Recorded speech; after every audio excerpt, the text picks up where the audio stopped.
Audio Reading presents The Art of Logical Thinking, or The Laws of Reasoning, by William Walker Atkinson. Chapter 1. Reasoning. Reasoning is defined as the act, process, or art of exercising the faculty of reason. The act or faculty of employing reason in argument. Argumentation, ratiocination. Reasoning power, disputation, discussion, argumentation. Stewart says, the word reason itself is far from being precise in its meaning.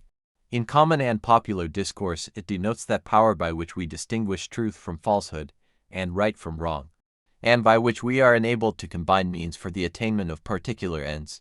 By the employment of the reasoning faculties of the mind, we compare objects presented to the mind as percepts or concepts, taking up the raw materials of thought and weaving them into more complex and elaborate mental fabrics which we call abstract and general ideas of truth. Brooks says, it is the thinking power of the mind, the faculty which gives us what has been called thought knowledge, in distinction from sense knowledge. It may be regarded as the mental architect among the faculties. It transforms the material furnished by the senses into new products, and thus builds up the temples of science and philosophy. The last mentioned authority adds, its products are twofold, ideas and thoughts. An idea is a mental product which, when expressed in words, does not give a proposition. A thought is a mental product which embraces the relation of two or more ideas. The ideas of the understanding are of two general classes: abstract ideas and general ideas. The thoughts are also of two general classes: those pertaining to contingent truth and those pertaining to necessary truth. In contingent truth, we have facts, or immediate judgments, and general truths including laws and causes, derived from particular facts. In necessary truth we have axioms, or self-evident truths, and the truths derived from them by reasoning, called theorems. In inviting you to consider the processes of reasoning, we are irresistibly reminded of the old story of one of Molière's plays in which one of the characters expresses surprise on learning that he had been talking prose for 40 years without knowing it. As Jevons says in mentioning this, 99 people out of 100 might be equally surprised on hearing that they had been converting propositions, syllogizing, falling into paralogisms, framing hypotheses, and making classifications with genera and species. If asked whether they were logicians, they would probably answer, no. They would be partly right. For I believe that a large number even of educated persons have no clear idea of what logic is. Yet, in a certain way, everyone must have been a logician since he began to speak. So, in asking you to consider the processes of reasoning, we are not assuming that you never have reasoned. On the contrary, we are fully aware that you, in connection with every other person, have reasoned all your mature life. That is not the question. While everyone reasons, the fact is equally true that the majority of persons reason incorrectly. Many persons reason along lines far from correct and scientific, and suffer therefore and thereby. Some writers have claimed that the majority of persons are incapable of even fairly correct reasoning, pointing to the absurd ideas entertained by the masses of people as a proof of the statement. These writers are probably a little radical in their views and statements, but one is often struck with wonder at the evidences of incapacity for interpreting facts and impressions on the part of the general public. The masses of people accept the most absurd ideas as truth, providing they are gravely asserted by someone claiming authority. The most illogical ideas are accepted without dispute or examination, providing they are stated solemnly and authoritatively. Particularly in the respective fields of religion and politics do we find this blind acceptance of illogical ideas by the multitude. Mere assertion by the leaders seems sufficient for the multitude of followers to acquiesce. In order to reason correctly, it is not merely necessary to have a good intellect. An athlete may have the proper proportions, good framework, and symmetrical muscles, but he cannot expect to cope with others of his kind unless he has learned to develop those muscles and to use them to the best advantage. And, in the same way, the man who wishes to reason correctly must develop his intellectual faculties, and must also learn the art of using them to the best advantage. Otherwise he will waste his mental energy and will be placed at a disadvantage when confronted with a trained logician in argument or debate. One who has witnessed a debate or argument between two men equally strong intellectually, one of whom is a trained logician and the other lacking this advantage, will never forget the impression produced upon him by the unequal struggle.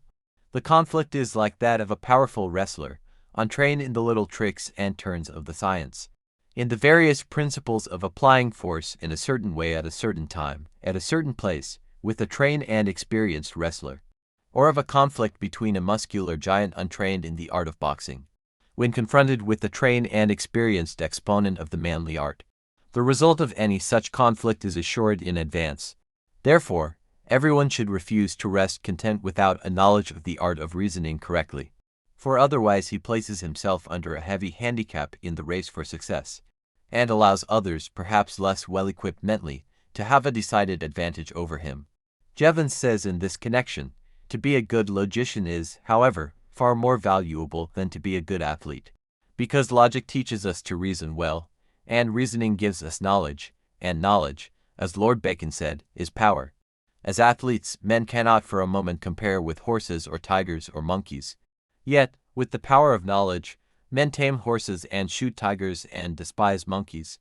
The weakest framework with the most logical mind will conquer in the end, because it is easy to foresee the future, to calculate the result of actions, to avoid mistakes which might be fatal, and to discover the means of doing things which seemed impossible.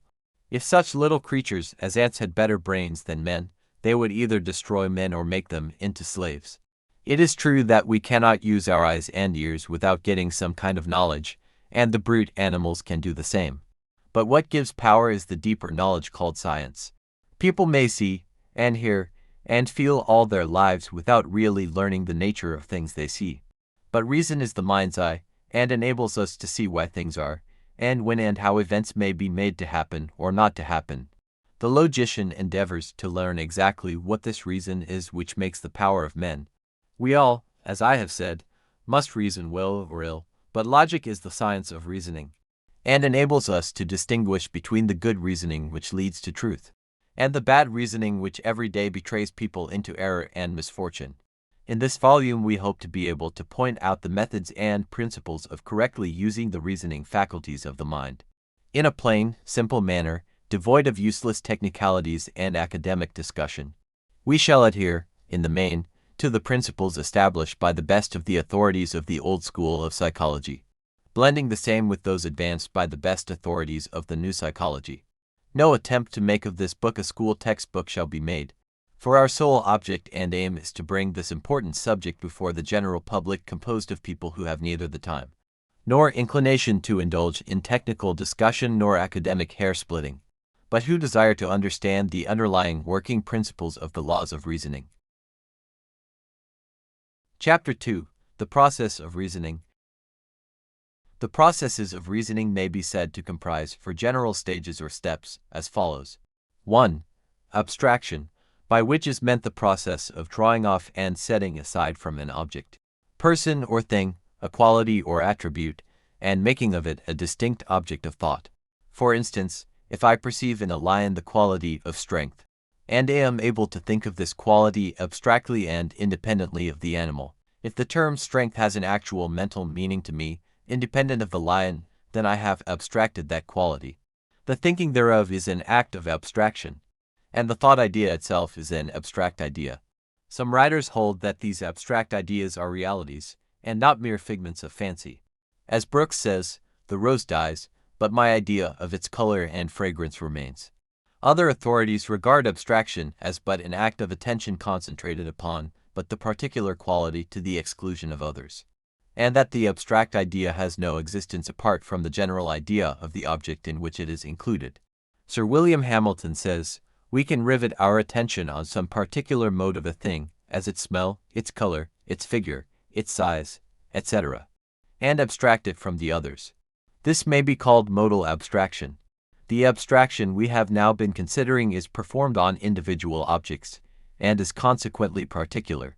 There is nothing necessarily connected with generalization in abstraction. Generalization is indeed dependent on abstraction, which it supposes, but abstraction does not involve generalization. 2. Generalization, by which is meant the process of forming concepts or general ideas. It acts in the direction of apprehending the common qualities of objects, persons, and things, and combining and uniting them into a single notion or conception which will comprehend and include them all. A general idea or concept differs from a particular idea in that it includes within itself the qualities of the particular and other particulars, and accordingly may be applied to any one of these particulars as well as to the general class. For instance, one may have a particular idea of some particular horse which applies only to that particular horse. He may also have a general idea of horse, in the generic or class sense, which idea applies not only to the general class of horse but also to each and every horse which is included in that class. The expression of generalization or conception is called a concept. 3. Judgment, by which is meant the process of comparing two objects, persons or things, one with another, and thus perceiving their agreement or disagreement. Thus we may compare the two concepts horse and animal, and perceiving a certain agreement between them we form the judgment that a horse is an animal. Or comparing horse and cow, and perceiving their disagreement, we form the judgment, a horse is not a cow. The expression of a judgment is called a proposition. 4. Reasoning, by which is meant the process of comparing two objects, persons or things, through their relation to a third object, person or thing. Thus we may reason A that all mammals are animals, B that a horse is a mammal, C that, therefore, a horse is an animal. The result of the reasoning being the statement that a horse is an animal. The most fundamental principle of reasoning, therefore, consists in the comparing of two objects of thought through and by means of their relation to a third object. The natural form of expression of this process of reasoning is called a syllogism. It will be seen that these four processes of reasoning necessitate the employment of the processes of analysis and synthesis, respectively.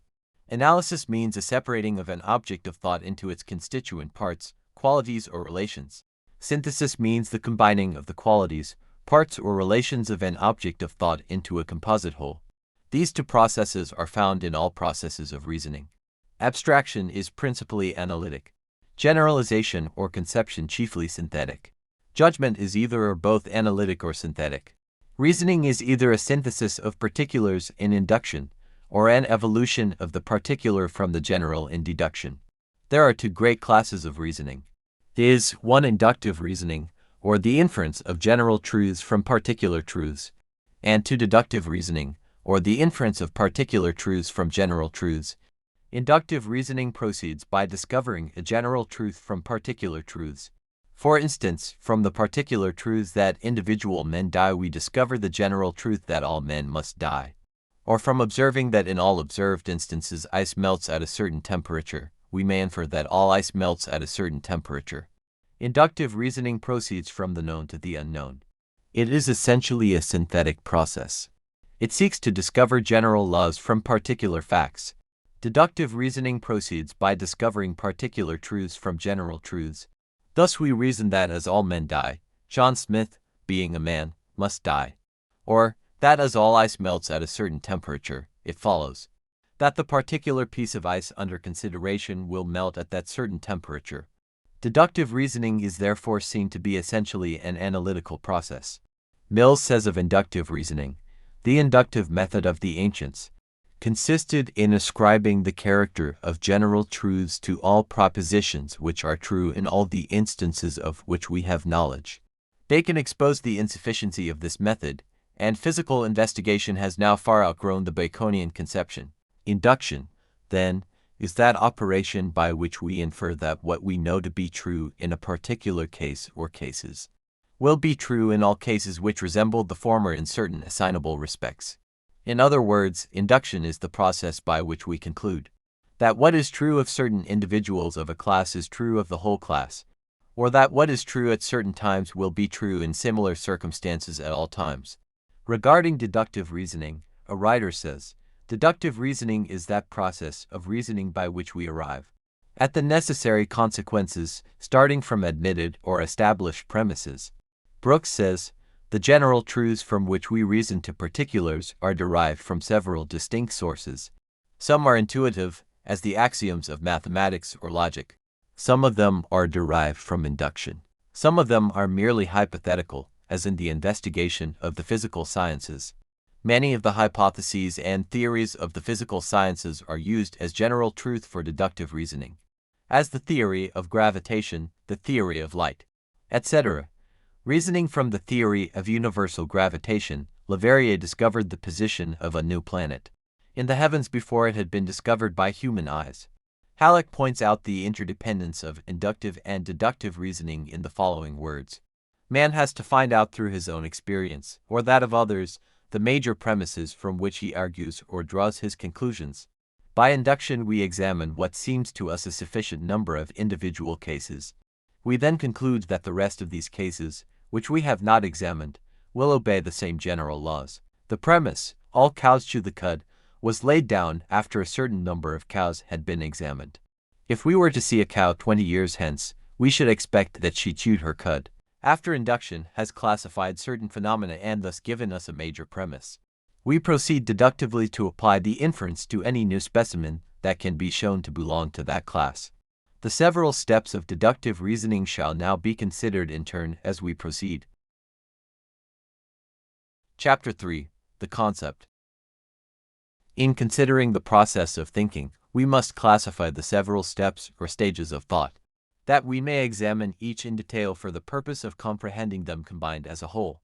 In actual thinking, these several steps or stages are not clearly separated in consciousness, so that each stands out clear and distinct from the preceding and succeeding steps or stages, but, on the contrary, they blend and shade into each other so that it is often difficult to draw a clear dividing line. The first step or stage in the process of thinking is that which is called a concept. A concept is a mental representation of anything. Professor W.M. James says, the function by which we mark off, discriminate, draw a line around, and identify a numerically distinct subject of discourse is called conception. There are 5 stages or steps in each concept, as follows. 1. Presentation. Before a concept may be formed, there must first be a presentation of the material from which the concept is to be formed.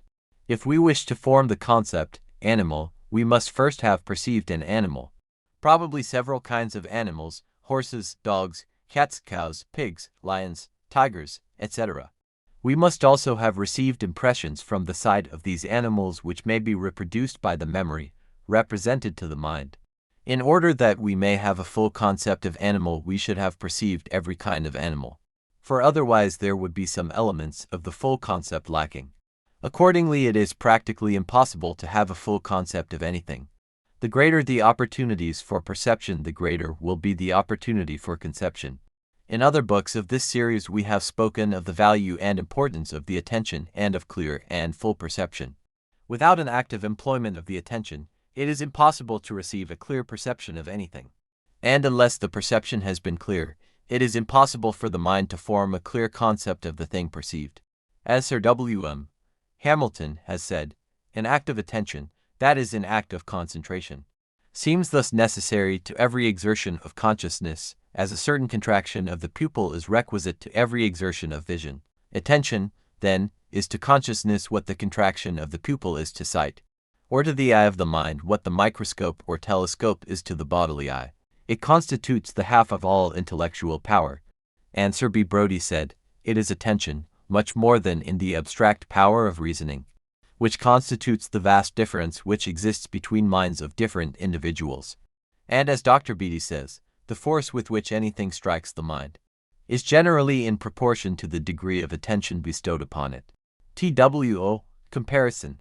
Following the stage of presentation is the stage of comparison. We separate our general concept of animal into a number of sub-concepts, or concepts of various kinds of animals. We compare the pig with the goat, the cow with the horse, in fact each animal with all other animals known to us. By this process we distinguish the points of resemblance and the points of difference. We perceive that the wolf resembles the dog to a considerable degree, that it has some points of resemblance to the fox, and a still less distinct resemblance to the bear. Also that it differs materially from the horse, the cow, or the elephant. We also learn that there are various kinds of wolves, all bearing a great resemblance to each other, and yet having marked points of difference. The closer we observe the various individuals among the wolves, the more points of difference do we find. The faculty of comparison evidences itself in inductive reasoning, ability and disposition to analyze, classify, compare, etc. Fowler says that those in whom it is largely developed reason clearly and correctly. from conclusions and scientific facts up to the laws which govern them. Discern the known from the unknown. Detect error by its incongruity with facts.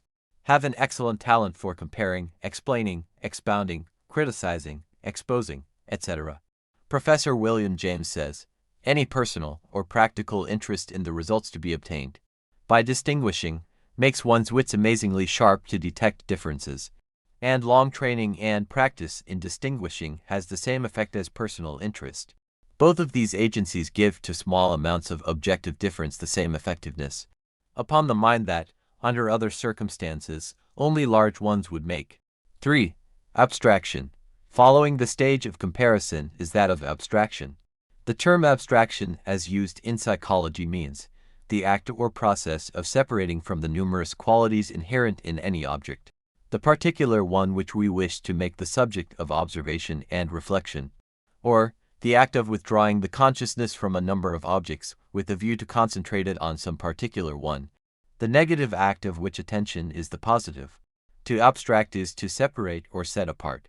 In the process of abstraction in our consideration of animals, after having recognized the various points of difference and resemblance between the various species and individuals, we proceed to consider some special quality of animals, and, in doing so, we abstract, set aside, or separate the particular quality which we wish to consider. If we wish to consider the size of animals, we abstract the quality of size from the other qualities, and consider animals with reference to size alone. Thus we consider the various degrees of size of the various animals, classifying them accordingly. In the same way we may abstract the quality of shape, color, or habits, respectively, setting aside this quality for special observation and classification. If we wish to study, examine, or consider certain qualities in a thing, we abstract that particular quality from the other qualities of the thing, or we abstract the other qualities until nothing is left but the particular quality under consideration. In examining or considering a class or number of things, we first abstract the qualities possessed in common by the class or number of things, and also abstract or set aside the qualities not common to them. For instance, in considering classes of animals, we abstract the combined quality of milk-giving and pouch-possessing, which is possessed in common by a number of animals.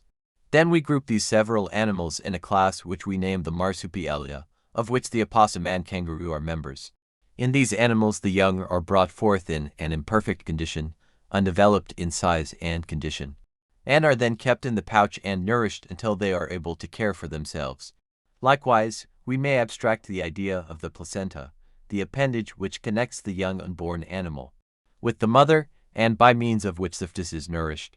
The animals distinguished by this quality are grouped together as the placental mammals. The placental mammals are divided into various groups by an abstraction of qualities or class resemblance or difference, as follows: the edentata, or toothless creatures, such as the sloths, anteaters, armadillos, etc. The sirenia, so named from their fancied resemblance to the fabled sirens, among which class are the sea cows, manatees, dugongs, etc. The cetacea, or whale family, which although fish-like in appearance, are really mammals, giving birth to living young which they nourish with breast milk, among which are the whales, porpoises, dolphins, etc. The englata, or hoofed animals, such as the horse, the tapir, the rhinoceros, the swine, the hippopotamus, the camel, the deer, the sheep, the cow, etc. The hyracoidea, having teeth resembling both the hoofed animals and the gnawing animals, of which the coney or rock rabbit is the principal example. The proboscidea, or trunked animals, which family is represented by the various families of elephants. The carnivora, or flesh-eaters, represented by various subfamilies and species. The rodentia, or gnawers. The insectivora, or insect feeders. The chiroptera, or finger-winged. The lemmuroidea, or lemurs, having the general appearance of the monkey, but also the long bushy tail of the fox. The primates, including the monkeys, baboons, man-apes, gibbons, gorillas, chimpanzees, orang-outans, and man. In all of these cases you will see that each class or general family possesses a certain common quality which gives it its classification, and which quality is the subject of the abstraction in considering the particular group of animals. Further and closer abstraction divides these classes into subclasses. For instance, the family or class of the carnivora or flesh-eaters may be divided by further abstraction into the classes of seals, bears, weasels, wolves, dogs, lions, tigers, leopards, etc. In this process, we must first make the more general abstraction of the wolf and similar animals into the dog family, and the lion, tiger and similar forms into the cat family. Halleck says of abstraction, in the process of abstraction, we draw our attention away from a mass of confusing details, unimportant at the time, and attend only to qualities common to the class. Abstraction is little else than centering the power of attention on some qualities to the exclusion of others. 4. Generalization, arising from the stage of abstraction, is the stage of generalization. Generalization is the act or process of generalizing or making general, bringing several objects agreeing in some point under a common or general name, head or class, and extending from particulars to generals, reducing or arranging in a genus, bringing a particular fact or series of facts into a relation with a wider circle of facts. As Bolingbroke says, the mind, therefore, makes its utmost endeavors to generalize its ideas, beginning early with such as are most familiar and coming in time to those which are less so. Under the head of abstraction, we have seen that through abstraction we may generalize the various species into the various families, and thus, in turn, into the various subfamilies. Following the same process, we may narrow down the subfamilies into species composed of various individuals, or into greater and still greater families or groups. Generalization is really the act of classification, or forming into classes all things having certain qualities or properties in common. The corollary is that all things in a certain generalized class must possess the particular quality or property common to the class. Thus we know that all animals in the class of the carnivora must eat flesh, and that all mammals possess breasts from which they feed their young. As Halleck says, we put all objects having like qualities into a certain genus or class. When the objects are in that class, we know that certain qualities will have a general application to them all. 5. Denomination. Following closely upon the step of generalization or classification is the step of denomination.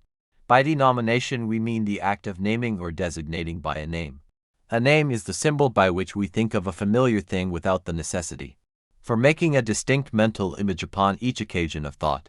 Or, it may be considered as akin to a label affixed to a thing, as in the case of the algebraic symbols a, b, c, x, and y, by the use of which we are able to make intricate calculations easily and rapidly. So may we use these word symbols much more readily than we could the lengthy descriptions or even the mental images of the thing symbolized. It is much easier for us to think horse than it would be to think the full definition of that animal, or to think of it by recalling a mental picture of the horse each time we wish to think of it. Or, it is much better for us to be able to glance at a label on a package or bottle than to examine the contents in detail. As Hobbes says, a word taken at pleasure to serve for a mark, which may raise in our minds a thought like to some thought we had before, and which being pronounced to others, may be to them a sign of what thought the speaker had or had not before in his mind. Mill says, a name is a word or set of words serving the double purpose of a mark to recall to ourselves the likeness of a former thought and as a sign to make it known to others. Some philosophers regard names as symbols of our ideas of things rather than of the things themselves. Others regard them as symbols of the things themselves. It will be seen that the value of a name depends materially upon the correct meaning and understanding regarding it possessed by the person using it. Chapter 4. The Use of Concepts. Having observed the several steps or stages of a concept, let us now consider the use and misuse of the latter. At first glance it would appear difficult to misuse a concept, but a little consideration will show that people very commonly fall into error regarding their concepts. For instance, a child perceives a horse, a cow or a sheep and hears its elders apply the term animal to it. This term is perfectly correct, although symbolizing only a very general classification or generalization. But, the child knowing nothing of the more limited and detailed classification begins to generalize regarding the animal. To it, accordingly, an animal is identical with the dog or the cow, the sheep or the horse, as the case may be. and when the term is used, the child thinks that all animals are similar to the particular animal seen. Later on, when it hears the term animal applied to a totally different-looking creature, it thinks that a mistake has been made and a state of confusion occurs. Or, even when a term is applied within narrower limits, the same trouble occurs. The child may hear the term dog applied to a mastiff, and it accordingly forms a concept of dog identical with the qualities and attributes of the mastiff. Later, hearing the same term applied to a toy terrier, it becomes indignant and cries out that the latter is no dog but is something entirely different. It is not until the child becomes acquainted with the fact that there are many kinds of creatures in the general category of dog that the latter term becomes fully understood and its appropriate concept is intelligently formed. Thus we see the importance of the step of presentation. In the same way, the child might imagine that because some particular man had red hair and long whiskers, all men were red-haired and long-whiskered. Such a child would always form the concept of man as a creature possessed of the personal qualities just mentioned. As a writer once said, readers of current French literature might imagine that all Englishmen were short, dumpy, red-cheeked and irascible, and that all Englishwomen had great teeth and enormous feet. Also that readers of English literature might imagine that all Frenchmen were like monkeys, and all Frenchwomen were sad coquettes. In the same way, many American young people believe that all Englishmen say "don't you know" and all Englishwomen constantly ejaculate "fancy?" Also that every Englishman wears a monocle. In the same way, the young English person, from reading the cheap novels of his own country, might well form the concept of all Americans as long-legged, chin-whiskered and big-nosed, saying "Vol, I want to know, I reckon, and do tell," while they tilted themselves back in a chair with their feet on the mantelpiece. The concept of a Western man, entertained by the average Eastern person who has never traveled further west than Buffalo, is equally amusing. In the same way, we have known Western people who formed a concept of Boston people as partaking of a steady and continuous diet of baked beans and studiously reading Browning and Emerson between these meals. Halleck says, a certain Norwegian child 10 years old had the quality white firmly embedded in his concept man. Happening one day to see a Negro for the first time, the child refused to call him a man until the Negro's other qualities compelled the child to revise his concept and to eliminate whiteness. If that child should ever see an Indian or a Chinaman, the concept would undergo still further revision. A girl of 6, reared with an intemperate father and brothers, had the quality of drunkenness firmly fixed in her concept of man. A certain boy kept, until the age of 11, trustworthiness in his concept of man. Another boy, until late in his teens, thought that man was a creature who did wrong not from determination but from ignorance. That any man would change his course to the right path if he could but understand that he was going wrong. Happening one day to hear of a wealthy man who was neglecting to provide comforts for his aged mother in her last sickness, the boy concluded that the man did not know his mother's condition. When he informed the man, the boy was told to mind his own business. The same day he heard of some politicians who had intentionally cheated the city in letting a contract, and he immediately revised his concept. It must be borne in mind that most of our concepts are subject to change during our entire life. That at first they are made only in a tentative way. That experience may show us, at any time, that they have been erroneously formed, that we have abstracted too little or too much, made this class too wide or too narrow, or that here a quality must be added or there one taken away. Let us now consider the mental processes involved in the formation and use of a concept. We have first, as we have seen, the presentation of the crude material from which the concept must be formed. Our attention being attracted to or directed toward an object, we notice its qualities and properties. Then we begin a process of comparison of the object perceived or of our perception of it. We compare the object with other objects or ideas in our mind, noting similarities and differences and thereby leading towards classification with similar objects and opposed to similar ones. The greater the range of other objects previously perceived, the greater will be the number of relations established between the new object or idea and others. As we advance in experience and knowledge, the web of related objects and ideas becomes more intricate and complex. The relations attaching to the child's concept of horse is very much simpler than the concept of the experienced adult. Then we pass on to the step of analysis, in which we separate the qualities of the object and consider them in detail. The act of abstraction is an analytical process. Then we pass on to the step of synthesis, in which we unite the materials gathered by comparison and analysis, and thus form a general idea or concept regarding the object. In this process, we combine the various qualities discerned by comparison and analysis, and grouping them together as in a bundle, we tie them together with the string of synthesis and thus have a true general conception. Thus, from the first general conception of horse as a simple thing, we notice first that the animal has certain qualities lacking in other things and certain others similar to other things. Then we analyze the various qualities of the horse recognized through comparison, until we have a clear and distinct idea of the various parts, qualities, and properties of the horse. Then we synthesize, and joining together these various conceptions of the said qualities, we at last form a clear general concept of the horse as he is, with all his qualities. Of course, if we later discover other qualities attached to the horse, we add these to our general synthesized concept. Our concept of horse is enlarged. Of course, these various steps in the formation and use of a concept are not realized as distinct acts in the consciousness, for the processes are largely instinctive and subconscious, particularly in the case of the experienced individual. The subconscious, or habit mind, usually attends to these details for us, except in instances in which we deliberately apply the will to the task, as in cases of close study, in which we take the process from the region of the involuntary and place it in the voluntary category.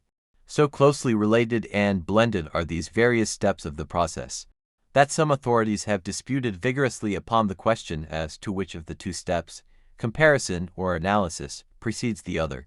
Some have claimed that analysis must precede comparison, else how could one compare without having first analyzed the things to be compared?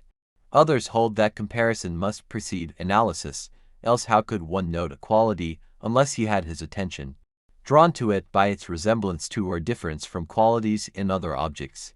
The truth seems to lie between the two ideas, for in some cases, there seems to be a perception of some similarity or difference before any analysis or abstraction takes place, while in others there seems to be an analysis or abstraction before comparison is possible. In this book we have followed the arrangement favored by the latest authorities, but the question is still an open one to many minds. As we have seen, the general concept once having been formed, the mind proceeds to classify the concept with others having general qualities in common, and, likewise, it proceeds to generalize from the classification, assuming certain qualities in certain classes. Then we proceed to make still further generalizations and classifications on an ascending and widening scale, including seeming resemblances less marked, until finally we embrace the object with other objects in as large a class as possible, as well as in as close and limited a subclass as possible. As Brooks says, generalization is an ascending process. The broader concept is regarded as higher than the narrower concept. A concept is considered higher than a percept. A general idea stands above a particular idea. We thus go up from particulars to generals, from percepts to concepts, from lower concepts to higher concepts. Beginning down with particular objects, we rise from them to the general idea of their class. Having formed a number of lower classes, we compare them as we did individuals and generalize them into higher classes. We perform the same process with these higher classes, and thus proceed until we are at last arrested in the highest class, being. Having reached the pinnacle of generalization, we may descend the ladder by reversing the process through which we ascend. From this process of generalization, or synthesis, we create from our simple concepts our general concepts.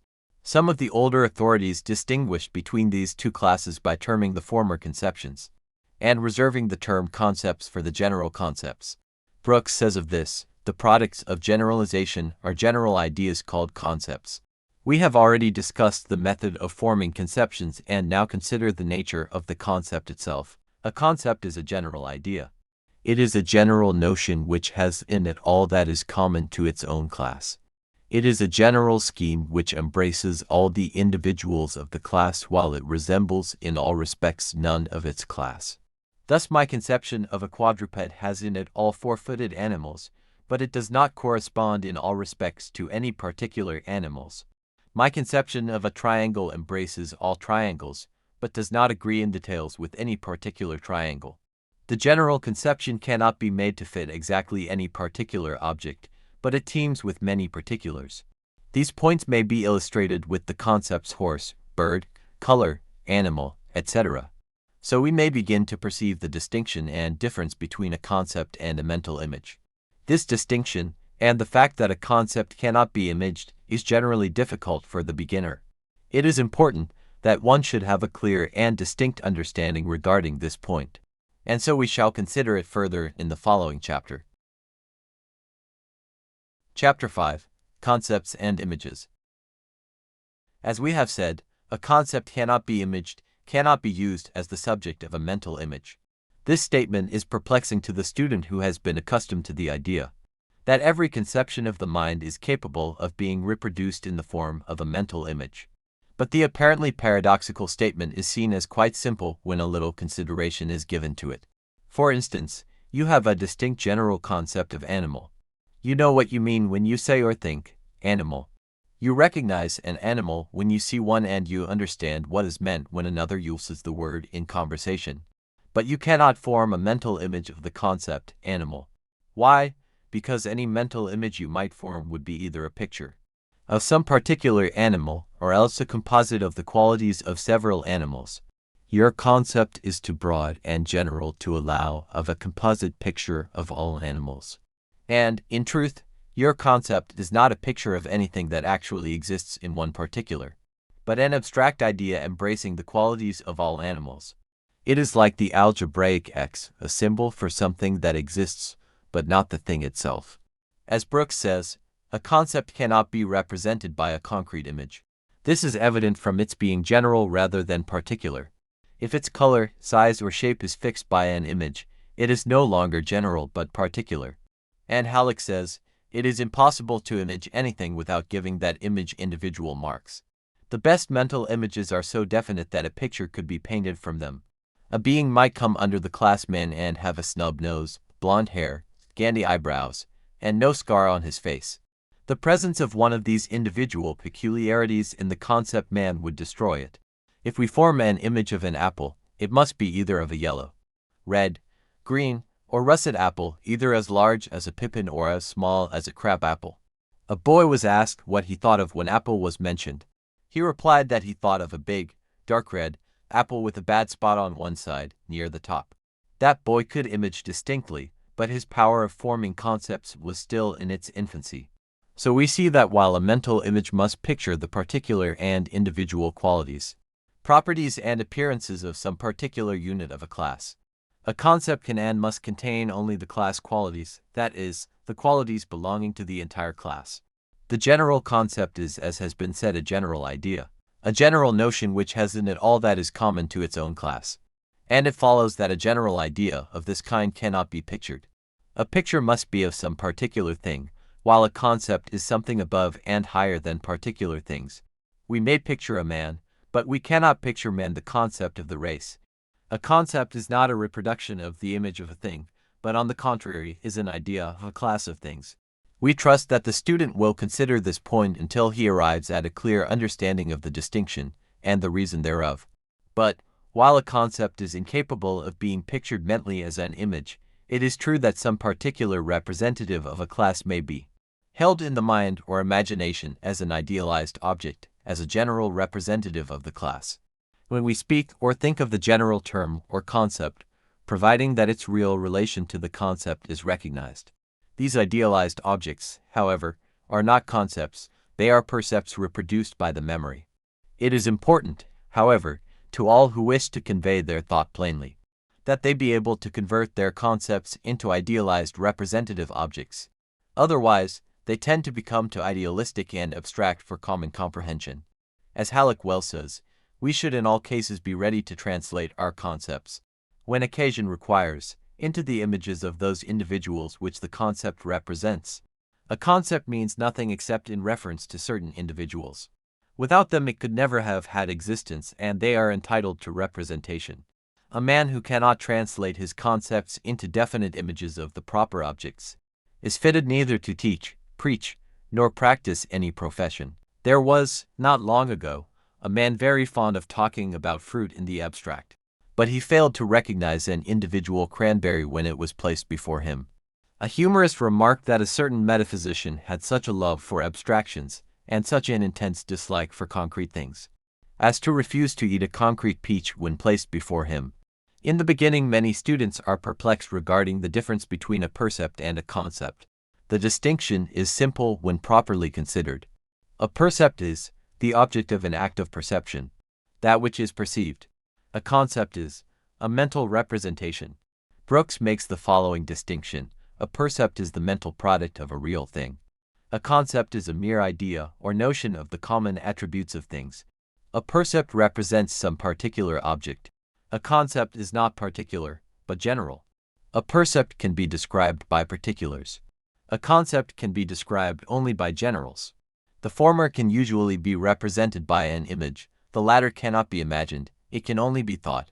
Thus one is able to image the percept of a particular horse which has been perceived, but he is unable to image correctly the concept of horse as a class or generic term. In connection with this distinction between perception and conception, we may as well consider the subject of apperception, a term favored by many modern psychologists, although others steadfastly decline to recognize its necessity or meaning and refuse to employ it. Apperception may be defined as perception accompanied by comprehension, perception accompanied by recognition. The thing perceived is held to be comprehended or recognized, that is, perceived in a new sense, by reason of certain previously acquired ideas in the mind. Halleck explains it as the perception of things in relation to the ideas which we already possess. It follows that all individuals possessed of equally active organs of perception and equally active attention will perceive the same thing in the same way and in the same degree. But the apperception of each individual will differ and vary according to his previous experience and training, temperament and taste, habit and custom. For instance, the familiar story of the boy who climbed a tree and watched the passers-by, noting their comments. The first passer-by, noticing the tree, says aloud, "That would make a good stick of timber." "Good morning, Mr. Carpenter," said the boy. The next man said, "That tree has fine bark." "Good morning, Mr. Tanner," said the boy. Another said, "I bet there's a squirrel's nest up in that tree." "Good morning, Mr. Hunter," said the boy. The woman sees in a bird something pretty and cunning. The hunter sees in it something to kill. The ornithologist sees it as something of a certain genus and species, and perhaps also as something appropriate for his collection. The farmer perceives it to be something destructive of either insects or crops. A thief sees a jail as something to be dreaded. An ordinary citizen, something useful for confining objectionable people. A policeman, something in the line of his business. And so on, the apperception differing upon the previous experience of the individual. In the same way, the scientist sees in an animal or rock many qualities of which the ordinary person is ignorant. Our training, experience, prejudices, etc., affect our apperception. And so, we see that in a measure our concepts are determined not only by our simple perceptions, but also materially by our apperceptions. We conceive things not only as they are apparent to our senses, but also as colored and influenced by our previous impressions and ideas. For this reason, we find widely varying concepts of the same things among different individuals. Only an absolute mind could form an absolute concept. Chapter 6. Terms. In logic, the words concept and term are practically identical, but in the popular usage of the terms there is a distinct difference. This difference is warranted if we depart from the theoretical phase of logic, for the word concept really denotes an idea in the mind, while the word term really denotes a word or name of an idea or concept, the symbol of the latter. In a previous chapter we have seen that denomination, or the act of naming or designating by a name, is the final step or stage in forming a concept. And it is a fact that the majority of the words in the languages of civilized people denote general ideas or concepts. As Brooks says, to give each individual or particular idea a name peculiar to itself would be impracticable and indeed impossible. The mind would soon become overwhelmed with its burden of names. Nearly all the ordinary words of our language are general rather than particular. The individuals distinguished by particular names, excepting persons and places, are comparatively few. Most objects are named only by common nouns. Nearly all of our verbs express general actions. Our adjectives denote common qualities, and our adverbs designate classes of actions and qualities. There are very few words in the language, besides the names of persons and places, that do not express general ideas. In logic, the word term is employed to denote any word or words which constitute a concept. The word concept is employed strictly in the sense of a subject of thought, without reference to the words symbolizing it. The concept, or subject of thought, is the important element or fact, and the term denoting it is merely a convenient symbol of expression. It must be remembered that a term does not necessarily consist of but a single word, for often many words are employed to denote the concept, sometimes even an entire clause or phrase being found necessary for the current term. For the purpose of the consideration of the subjects to be treated upon in this book, we may agree that a term is the outward symbol of a concept, and that the concept is the idea expressed by the term. There are three general parts or phases of deductive logic, namely, terms, propositions, and syllogisms. Therefore, in considering terms, we are entering into a consideration of the first phase of deductive logic. Unless we have a correct understanding of terms, we cannot expect to understand the succeeding stages of deductive reasoning. As Jevons says, when we join terms together, we make a proposition. When we join propositions together, we make an argument or piece of reasoning. We should generally get nothing but nonsense if we were to put together any terms and any propositions and to suppose that we were reasoning. To produce a good argument, we must be careful to obey certain rules, which it is the purpose of logic to make known. But, in order to understand the matter perfectly, we ought first to learn exactly what a term is and how many kinds of terms there may be. We have next to learn the nature of a proposition and the different kinds of propositions. Afterwards, we shall learn how one proposition may by reasoning be drawn from other propositions in the kind of argument called the syllogism. Now, having seen that terms are the outward symbols or expression of concepts, and are the names of things which we join together in a proposition, let us proceed to consider the different kinds of terms, following the classifications adopted by the authorities. A term may contain any number of nouns, substantive or adjective, or it may contain but a single noun. Thus in tigers are ferocious, the first term is the single substantive tigers. The second term is the single adjective ferocious, and in the proposition, the King of England is the Emperor of India, there are two terms, each composed of two nouns, King of England being the first term and Emperor of India being the second term. The proposition, the Library of the British Museum, is the greatest collection of books in the world, contains 15 words but only two terms, the first term being the Library of the British Museum, in which are two substantives, one adjective, two definite articles, and one preposition. The second term being the greatest collection of books in the world, which contains three substantives, one adjective, two articles, and two prepositions.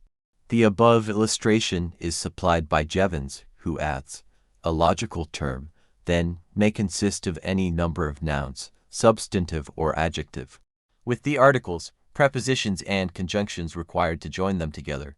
Still, it is only one term if it points out or makes us think of a single object, or collection, or class of objects.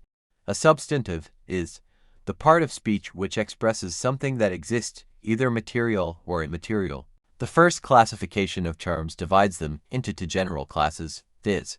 one singular terms and two general terms. A singular term is a term denoting a single object, person, or thing. Although denoting only a single object, person, or thing, it may be composed of several words, or it may be composed of but one word, as in the case of a proper name, etc. The following are singular terms, because they are terms denoting but a single object, person, or thing. Europe, Minnesota, Socrates, Shakespeare, the first man. The highest good, the first cause. The King of England, the British Museum, the Commissioner of Public Works. The main street of the city of New York. It will be noted that in all of the examples given, the singular term denotes a particular something, a specific thing, a something of which there is but one, and that one possesses particularity and individuality. As Hyslop says, oneness of kind is not the only or distinctive feature of singular terms, but individuality, or singularity, as representing a concrete individual whole. A general term is a term which applies, in the same sense, to each and every individual object, person or thing in a number of objects, persons or things of the same kind, or to the entire class composed of such objects, persons or things of the same kind. For instance, horse, man, biped, mammal, trees, figures, grain of sand, matter, etc., Hyslop says. Regarding general terms, in these instances the terms denote more than one object and apply to all of the same kind. Their meaning is important in the interpretation of what are called universal propositions. Another general classification of terms divides them into two respective classes as follows: 1. Collective terms, and 2. Distributive terms. Hyslop says of this classification, this division is based upon the distinction between aggregate wholes of the same kind and class terms. It partly coincides with the division into singular and general terms, the latter always being distributive. A collective term is one which denotes an aggregate or collected whole of objects, persons or things of the same or similar kind, which collective whole is considered as an individual, although composed of a totality of separate individual objects, persons or things. Thus the following terms: regiment, congregation, army, family, crowd, nation, company, battalion, class, congress, parliament, convention, etc., are collective terms because they denote collective, aggregate, or composite wholes considered as an individual. A distributive term is a term which denotes each and every individual object, person, or thing in a given class. For example, are the terms man, quadruped, biped, mammal, book, diamond, tree. As Hyslop says, general terms are always distributive. Also, it is important also to keep clear the distinction between class wholes and collective wholes. They are often confused so as to call a term denoting a class a collective term. Another general classification of terms divides them into the following two respective classes: 1. Concrete terms and 2. Abstract terms. A concrete term is a term denoting either a definite object, person, or thing which is subject to perception and experience, and may be considered as actually existent concretely, as for instance, horse, man, mountain, dollar, knife, table, etc., or else an attribute thought of and used solely as an attribute, as for instance, beautiful, wise, noble, virtuous, good, etc. An abstract term is a term denoting the attribute, quality, or property considered as apart from the object, person, or thing, and as having an abstract existence, as for instance, beauty, wisdom, nobility, goodness, virtue, etc. As we have seen elsewhere, these qualities have no real existence in themselves, but are known and thought of only in connection with concrete objects, persons, and things. Thus we cannot know beauty, but may know beautiful things. We cannot know virtue, but we may know virtuous people, etc. An attribute or quality is concrete when expressed as an adjective, and abstract when expressed as a noun, as for instance, beautiful and beauty, respectively, or virtuous and virtue, respectively. The distinction may be summed up as follows: a concrete term is the name of a thing, or of a quality of a thing expressed as an adjective and as merely a quality, while an abstract term is the name of a quality of a thing expressed as a noun and as a thing in itself. Certain terms may be used as either concrete terms or as abstract terms, and certain authorities have seen fit to classify them as mixed terms, as for instance the terms government, religion, philosophy, etc. Another general classification of terms divides them into two respective classes as follows: 1. Positive terms, and 2. Negative terms. A positive term is a term which denotes its own qualities, as for instance, good, human, large, square, black, strong, etc. These terms indicate the presence of the quality denoted by the term itself. A negative term is a term denoting the absence of a quality, as for instance, inhuman, inorganic, and well, unpleasant, non-conducive, etc. These terms deny the presence of certain qualities rather than asserting the presence of an opposite quality. They are essentially negative in nature and in form. Jevons says, we may usually know a negative term by its beginning with one of the little syllables in, a, and, nong, or by its ending with less. Hyslop says, the usual symbols of negative terms are in, an, less, dis, a, or an, anti, mis, and sometimes de, and nong and not. Jevons adds, if the English language were a perfect one, every term ought to have a negative term exactly corresponding to it, so that all adjectives and nouns would be in pairs. Just as convenient has its negative inconvenient. Metallic, non-metallic, logical, illogical, and so on. So blue should have its negative, non-blue. Literary, non-literary, paper, non-paper. But many of these negative terms would be seldom or never used. And if we happen to want them, we can make them for the occasion by putting not or non before the positive term.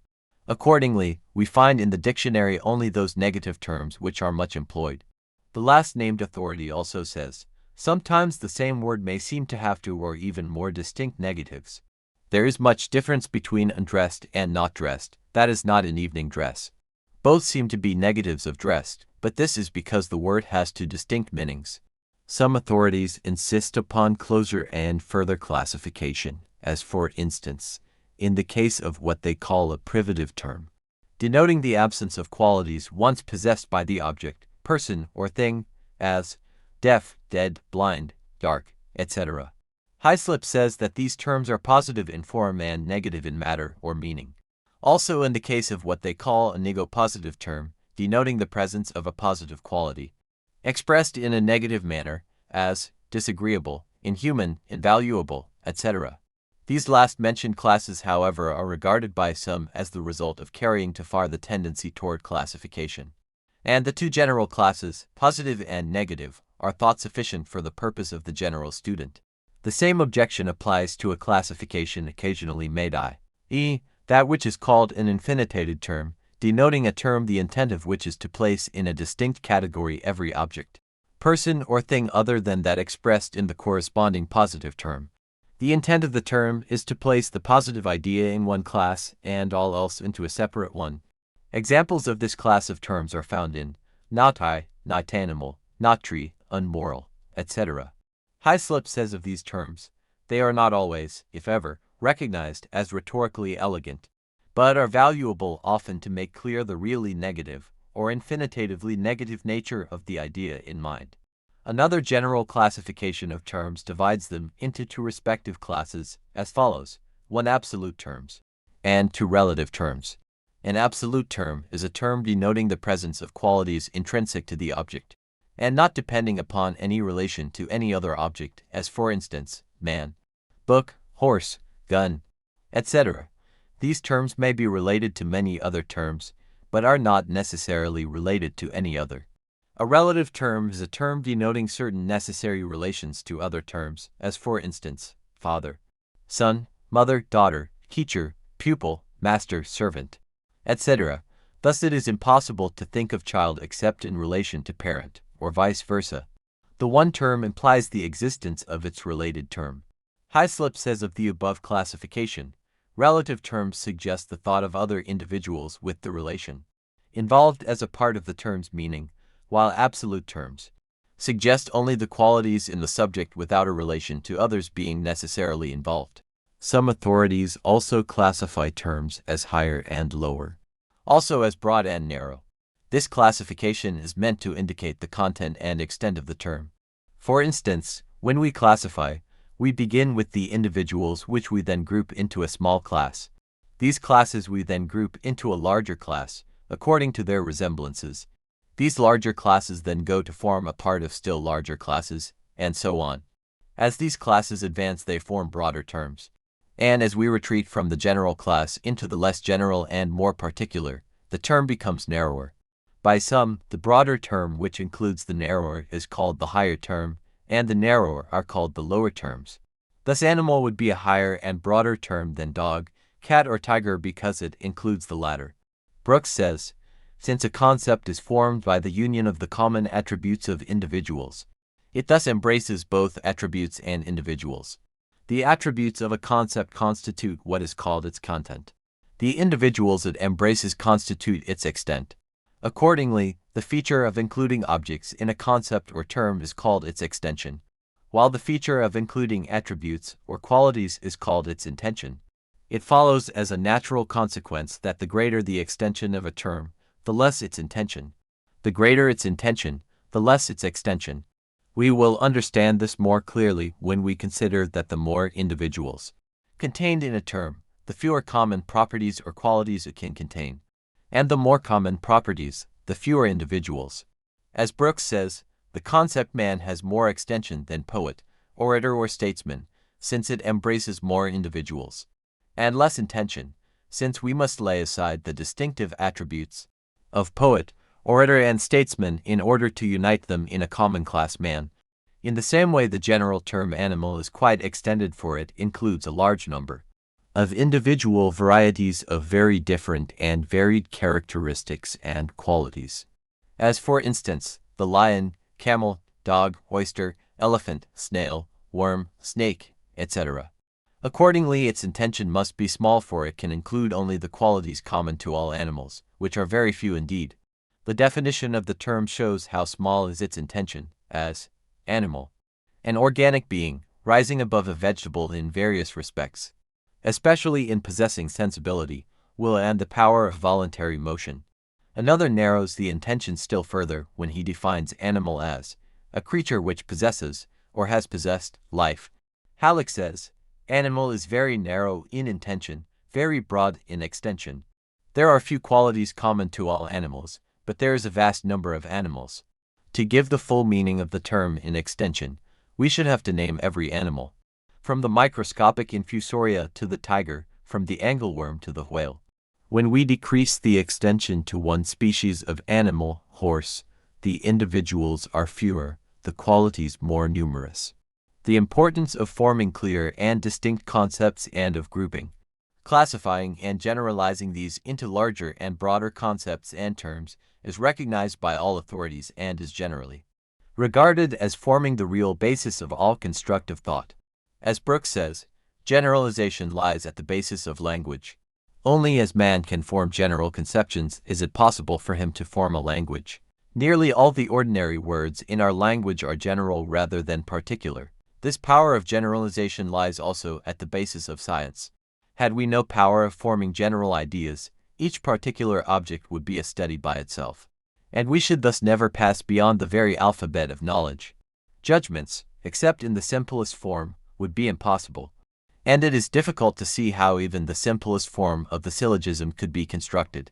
No general conclusion could be drawn from particulars, nor particular conclusions from generals, and thus neither inductive nor deductive reasoning would be possible. The classifications of science could not be made, and knowledge would end at the very threshold of science.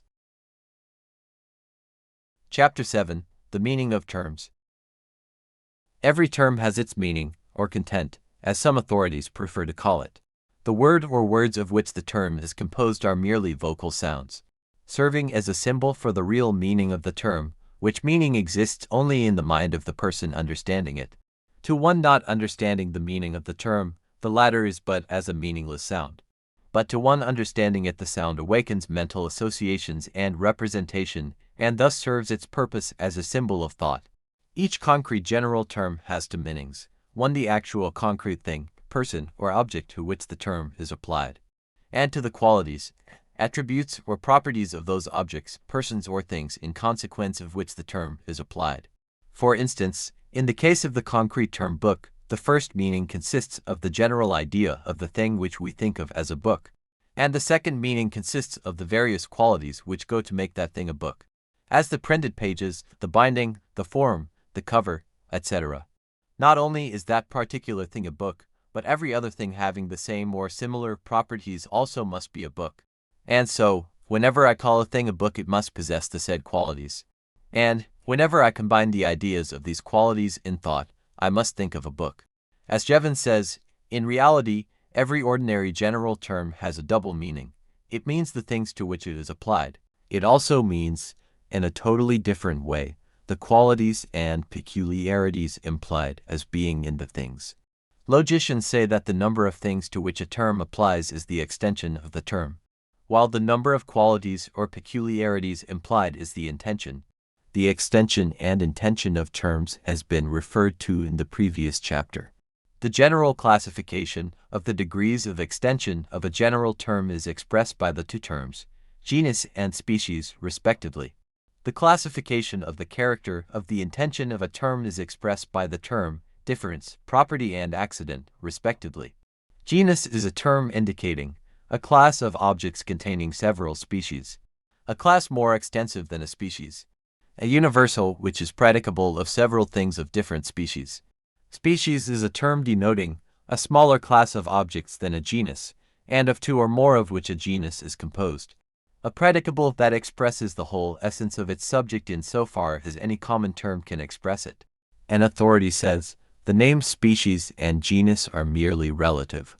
And the same common term may, in one case, be the species which is predicated of an individual, and in another case the individual of which a species is predicated. Thus the individual, George, belongs to the logical species man, while man is an individual of the logical species animal. Jevons says, it is desirable to have names by which to show that one class is contained in another. And accordingly we call the class which is divided into two or more smaller ones, the genus, and the smaller ones into which it is divided, the species. Animal is a genus of which man is a species, while man, in turn, is a genus of which Caucasian is a species, and Caucasian, in turn, becomes a genus of which Socrates becomes a species. The student must avoid confusing the logical meaning of the terms genus and species with the use of the same terms in natural history. Each class is a genus to the class below it in extension, and each class is a species to the class above it in extension. At the lowest extreme of the scale we reach what is called the infimous species, which cannot be further subdivided, as for instance Socrates. This lowest species must always be an individual object, person, or thing. At the highest extreme of the scale we reach what is summum genus, or highest genus, which is never a species of anything. For there is no class higher than it, as for instance, being, existence, reality, truth, the absolute, the infinite, the ultimate, etc. Hyslop says, in reality there is but one summum genus, while there may be an indefinite number of infimous species. All intermediate terms between these extremes are sometimes called subalterns, as being either genera or species, according to the relation in which they are viewed. Passing on to the classification of the character of the intension of terms, we find difference, a term denoting the mark or marks by which the species is distinguished from the rest of the genus. The specific characteristic. Thus the color of the skin is a difference between the Negro and the Caucasian. The number of feet the difference between the biped and the quadruped. The form and shape of leaves the difference between the oak and the elm trees, etc. Hyslop says, whatever distinguishes one object from another can be called the differentia. It is some characteristic in addition to the common qualities and determines the species or individual under the genus. Property, a term denoting a peculiar quality of anything, that which is inherent in or naturally essential to anything. Thus a property is a distinguishing mark of a class. Thus black skin is a property of the Negro race, 4 feet a property of quadrupeds, a certain form of leaf a property of the oak tree. Thus a difference between two species may be a property of one of the species. Accident, a term denoting any quality or circumstance which may or may not belong to a class, accidentally as it were, or whatever does not really constitute an essential part of an object, person, or thing. As, for instance, the redness of a rose, for a rose might part with its redness and still be a rose, the color is the accident of the rose. Or, a brick may be white and still be a brick, although the majority of bricks are red.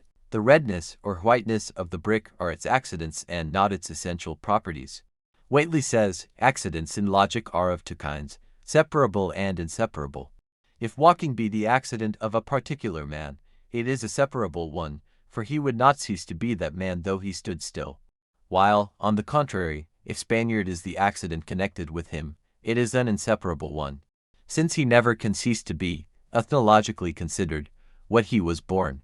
Arising from the classification of the meaning or content of terms, we find the process term definition. Definition is a term denoting an explanation of a word or term. In logic, the term is used to denote the process of analysis in which the properties and differences of a term are clearly stated. There are, of course, several kinds of definitions. For instance, there is what is called a real definition, which Whately defines as a definition which explains the nature of the thing by a particular name. There is also what is called a physical definition, which is a definition made by enumerating such parts as are actually separable, such as the hull, masts, etc., of a ship. Also a logical definition, which is a definition consisting of the genus and the difference. Thus, if a planet be defined as a wandering star, star is the genus, and wandering points out the difference between a planet and an ordinary star. An accidental definition is a definition of the accidental qualities of a thing. An essential definition is a definition of the essential properties and differences of an object, person, or thing. Crabbe discriminates between a definition and an explanation as follows. A definition is correct or precise. An explanation is general or ample. The definition of a word defines or limits the extent of its signification. It is the rule for the scholar in the use of any word. The explanation of a word may include both definition and illustration. The former admits of no more words than will include the leading features in the meaning of any term. The latter admits of an unlimited scope for diffuseness on the part of the explainer. Hyslop gives the following excellent explanation of the logical definition, which, as he states, is the proper meaning of the term in logic. He states, the rules which regulate logical definition are as follows. 1. A definition should state the essential attributes of the species defined. 2. A definition must not contain the name of word defined. Otherwise, the definition is called a circulus indefiniendo. 3. The definition must be exactly equivalent to the species defined. 4. A definition should not be expressed in obscure, figurative, or ambiguous language. 5. A definition must not be negative when it can be affirmative. A correct definition necessarily requires the manifestation of the two respective processes of analysis and synthesis. Analysis is a term denoting the separation of anything into its constituent elements, qualities, properties, and attributes. It is seen at once that in order to correctly define an object, person, or thing, it is first necessary to analyze the latter in order to perceive its essential and accidental properties or differences.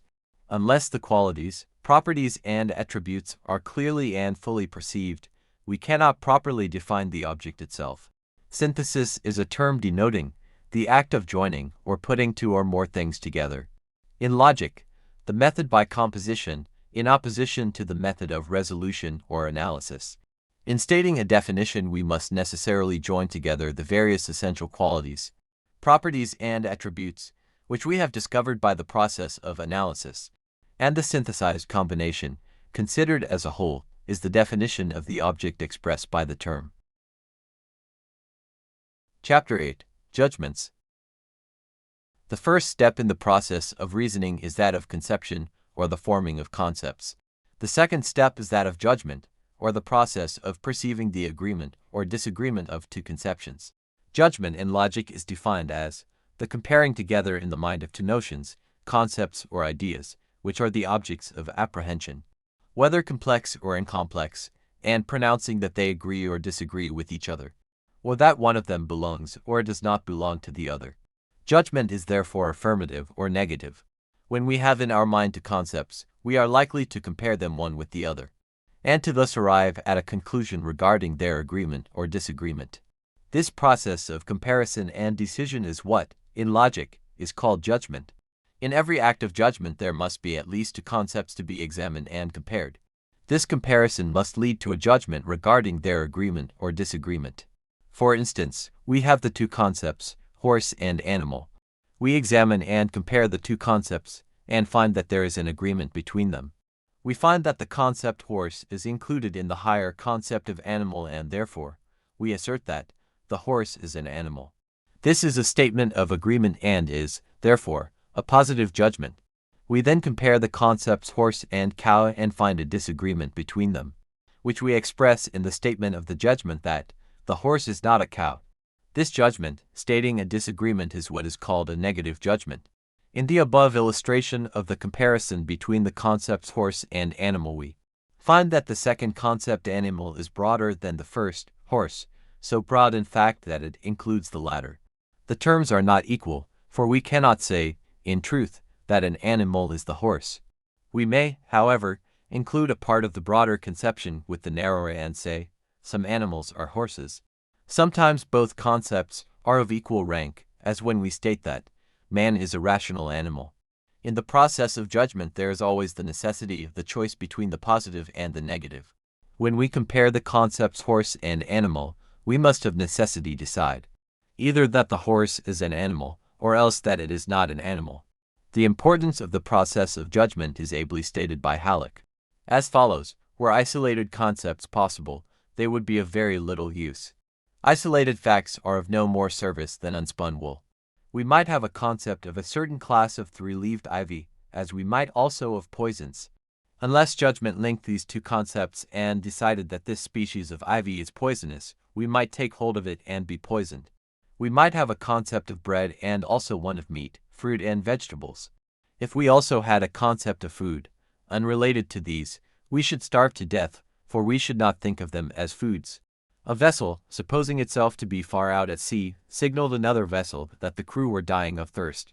That crew certainly had a concept of drinkable things and also of water. To the surprise of the first, the second vessel signaled back, "Draw from the sea and drink. You are at the mouth of the Amazon." The thirsty crew had not joined the concept drinkable to the concept of water over the ship's side. A man having taken an overdose of laudanum, his wife lost much valuable time in sending out for antidotes, because certain of her concepts had not been connected by judgment. She had good concepts of coffee and of mustard. She also knew that an antidote to opium was needed, but she had never linked these concepts and judged that coffee and mustard were antidotes to opium. The moment she formed that judgment, she was a wiser woman, for her knowledge was related and usable. Judgment is the power revolutionizing the world. The revolution is slow because nature's forces are so complex, so hard to be reduced to their simplest forms, and so disguised and neutralized by the presence of other forces. Fortunately, judgment is ever silently working and comparing things that, to past ages, have seemed dissimilar. And it is continually abstracting and leaving out of the field of view those qualities which have simply served to obscure the point at issue.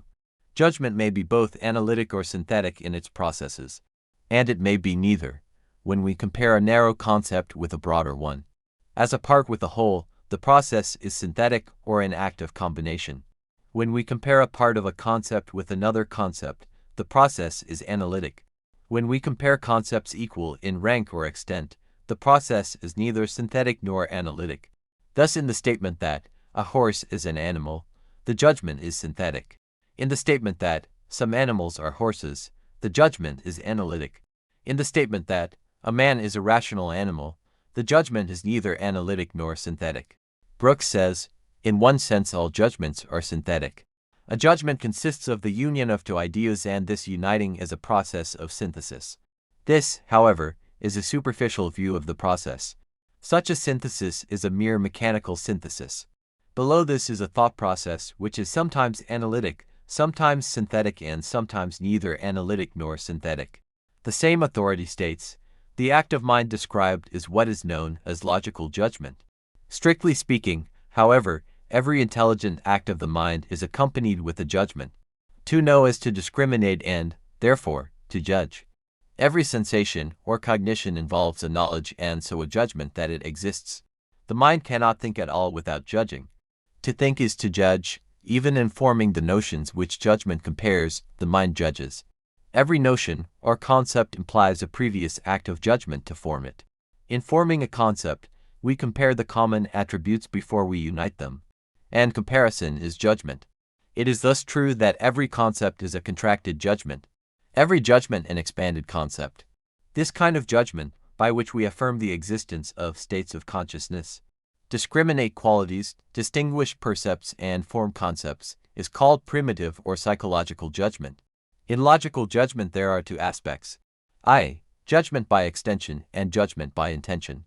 When we compare the two concepts horse and animal, we find that the concept horse is contained in the concept animal, and the judgment that a horse is an animal may be considered as a judgment by extension.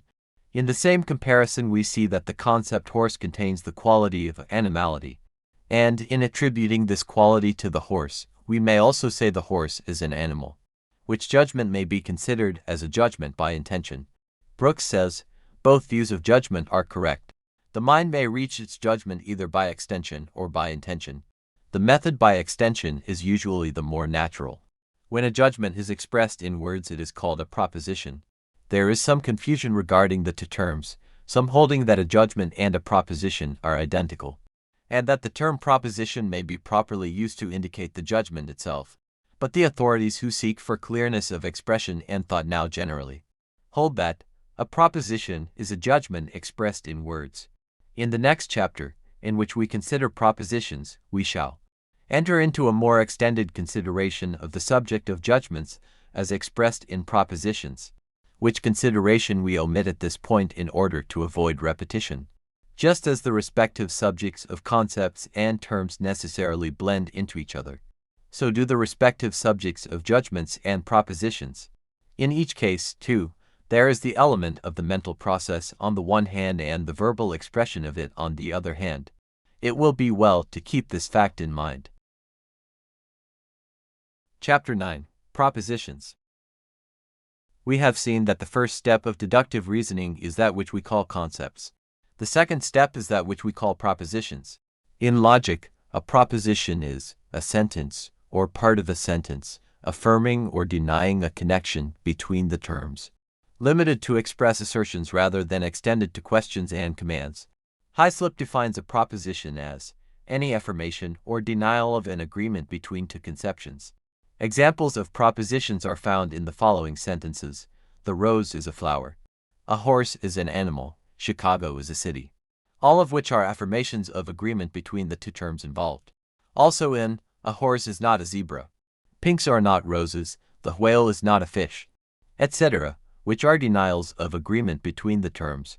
The parts of a proposition are 1. The subject, or that of which something is affirmed or denied; 2. The predicate, or the something which is affirmed or denied regarding the subject; and 3. The copula, or the verb serving as a link between the subject and the predicate. In the proposition, man is an animal, the term man is the subject, the term an animal is the predicate, and the word is the copula. The copula is always some form of the verb to be, in the present tense indicative, in an affirmative proposition, and the same with the negative particle affixed, in a negative proposition. The copula is not always directly expressed by the word is or is not, etc., but is instead expressed in some phrase which implies them. For instance, we say he runs, which implies he is running. In the same way, it may appear at times as if the predicate was missing, as in God is, by which is meant God is existing. In some cases, the proposition is inverted, the predicate appearing first in order, and the subject last, as in blessed are the peacemakers, or strong is truth. In such cases, judgment must be used in determining the matter, in accordance with the character and meaning of the terms. An affirmative proposition is one in which the predicate is affirmed to agree with the subject.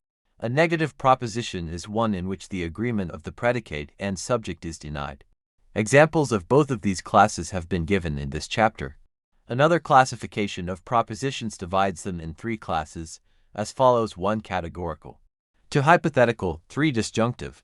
A categorical proposition is one in which the affirmation or denial is made without reservation or qualification, as for instance, man is an animal, the rose is a flower, etc. The fact asserted may not be true, but the statement is made positively as a statement of reality. A hypothetical proposition is one in which the affirmation or denial is made to depend upon certain conditions, circumstances, or suppositions, as for instance, if the water is boiling hot, it will scald, or if the powder be damp, it will not explode, etc. Jevons says, hypothetical propositions may generally be recognized by containing the little word if, but it is doubtful whether they really differ much from the ordinary propositions. We may easily say that boiling water will scald, and damp gunpowder will not explode, thus avoiding the use of the word if. A disjunctive proposition is one implying or asserting an alternative, and usually containing the conjunction or, sometimes together with either, as for instance, lightning is sheet or forked, arches are either round or pointed, angles are either obtuse, right-angled or acute. Another classification of propositions divides them into 2 classes as follows: 1. Universal, 2. Particular. A universal proposition is one in which the whole quantity of the subject is involved in the assertion or denial of the predicate. For instance, all men are liars, by which is affirmed that all of the entire race of men are in the category of liars, not some men but all the men that are in existence. In the same way, the proposition, no men are immortal, is universal, for it is a universal denial A particular proposition is one in which the affirmation or denial of the predicate involves only a part or portion of the whole of the subject, as for instance, some men are atheists or some women are not vain, in which cases the affirmation or denial does not involve all or the whole of the subject. Other examples are a few men, etc., many people, etc., certain books, etc., most people, etc. Hyslop says, the signs of the universal proposition, when formally expressed, are all, every, each, any, and whole, or words with equivalent import. The signs of particular propositions are also certain adjectives of quantity, such as some, certain, a few, many, most, or such others as denote at least a part of a class. The subject of the distribution of terms in propositions is considered very important by logicians, and as Hyslop says, has much importance in determining the legitimacy, or at least the intelligibility, of our reasoning and the assurance that it will be accepted by others. Some authorities favor the term qualification of the terms of propositions, but the established usage favors the term distribution. The definition of the logical term distribution is the distinguishing of a universal whole into its several kinds of species, the employment of a term to its fullest extent, the application of a term to its fullest extent, so as to include all significations or applications. A term of a proposition is distributed when it is employed in its fullest sense. That is to say, when it is employed so as to apply to each and every object, person, or thing included under it. Thus, in the proposition, all horses are animals, the term horses is distributed, and in the proposition, some horses are thoroughbreds, the term horses is not distributed. Both of these examples relate to the distribution of the subject of the proposition, but the predicate of a proposition also may or may not be distributed. For instance, in the proposition, all horses are animals, the predicate, animals, is not distributed, that is, not used in its fullest sense, for all animals are not horses. There are some animals which are not horses and, therefore, the predicate, animals, not being used in its fullest sense is said to be not distributed. The proposition really means, all horses are some animals. There is, however, another point to be remembered in the consideration of distribution of terms of propositions, which Brooks expresses as follows. Distribution generally shows itself in the form of the expression, but sometimes it may be determined by the thought. Thus, if we say, men are mortal, we mean all men, and the term men is distributed. But if we say books are necessary to a library, we mean, not all books but some books. The test of distribution is whether the term applies to each and every. Thus, when we say men are mortal, it is true of each and every man that he is mortal. The rules of distribution of the terms of proposition are as follows. 1. All universals distribute the subject. 2. All particulars do not distribute the subject. 3. All negatives distribute the predicate. 4. All affirmatives do not distribute the predicate. The above rules are based upon logical reasoning. The reason for the first two rules is quite obvious, for when the subject is universal, it follows that the whole subject is involved. When the subject is particular, it follows that only a part of the subject is involved. In the case of the third rule, it will be seen that in every negative proposition the whole of the predicate must be denied the subject. As for instance, when we say, some animals are not horses, the whole class of horses is cut off from the subject, and is thus distributed. In the case of the fourth rule, we may readily see that in the affirmative proposition the whole of the predicate is not denied the subject, as for instance, when we say that horses are animals, we do not mean that horses are all the animals, but that they are merely a part or portion of the class animal. Therefore, the predicate, animals, is not distributed. In addition to the forms of propositions given, there is another class of propositions known as definitive or substitutive propositions, in which the subject and the predicate are exactly alike in extent and rank. For instance, in the proposition, a triangle is a polygon of three sides. The two terms are interchangeable, that is, may be substituted for each other. Hence the term substitutive. The term definitive arises from the fact that the respective terms of this kind of a proposition necessarily define each other. All logical definitions are expressed in this last mentioned form of proposition, for in such cases the subject and the predicate are precisely equal to each other. Chapter 10. Immediate Reasoning. In the process of judgment, we must compare two concepts and ascertain their agreement of disagreement. In the process of reasoning, we follow a similar method and compare two judgments, the result of such comparison being the deduction of a third judgment. The simplest form of reasoning is that known as immediate reasoning, by which is meant the deduction of one proposition from another which implies it. Some have defined it as reasoning without a middle term. In this form of reasoning, only one proposition is required for the premise, and from that premise the conclusion is deduced directly and without the necessity of comparison with any other term of proposition. The two principal methods employed in this form of reasoning are 1. Opposition, 2. Conversion. Opposition exists between propositions having the same subject and predicate, but differing in quality or quantity, or both. The laws of opposition are as follows. 1. If the universal is true, the particular is true. 2. If the particular is false, the universal is false. 3. If the universal is false, nothing follows. 4. If the particular is true, nothing follows. TWO. 1. If one of two contraries is true, the other is false. 2. If one of two contraries is false, nothing can be inferred. 3. Contraries are never both true, but both may be false. 3. 1. If one of two sub-contraries is false, the other is true. 2. If one of two sub-contraries is true, nothing can be inferred concerning the other. 3. Sub-contraries can never be both false, but both may be true. 4. 1. If one of two contradictories is true, the other is false. 2. If one of two contradictories is false, the other is true. 3. Contradictories can never be both true or both false, but always one is true and the other is false. Examples of the above: universal affirmative A, all men are mortal. Universal negative E, no man is mortal. Particular affirmative I, some men are mortal. Particular negative O, some men are not mortal. The following examples of abstract propositions are often used by logicians, as tending toward a clearer conception than examples such as given above. All is B, I summa is B. E no is B, O summa is not B. These four forms of propositions bear certain logical relations to each other, as follows. A and E are styled contraries.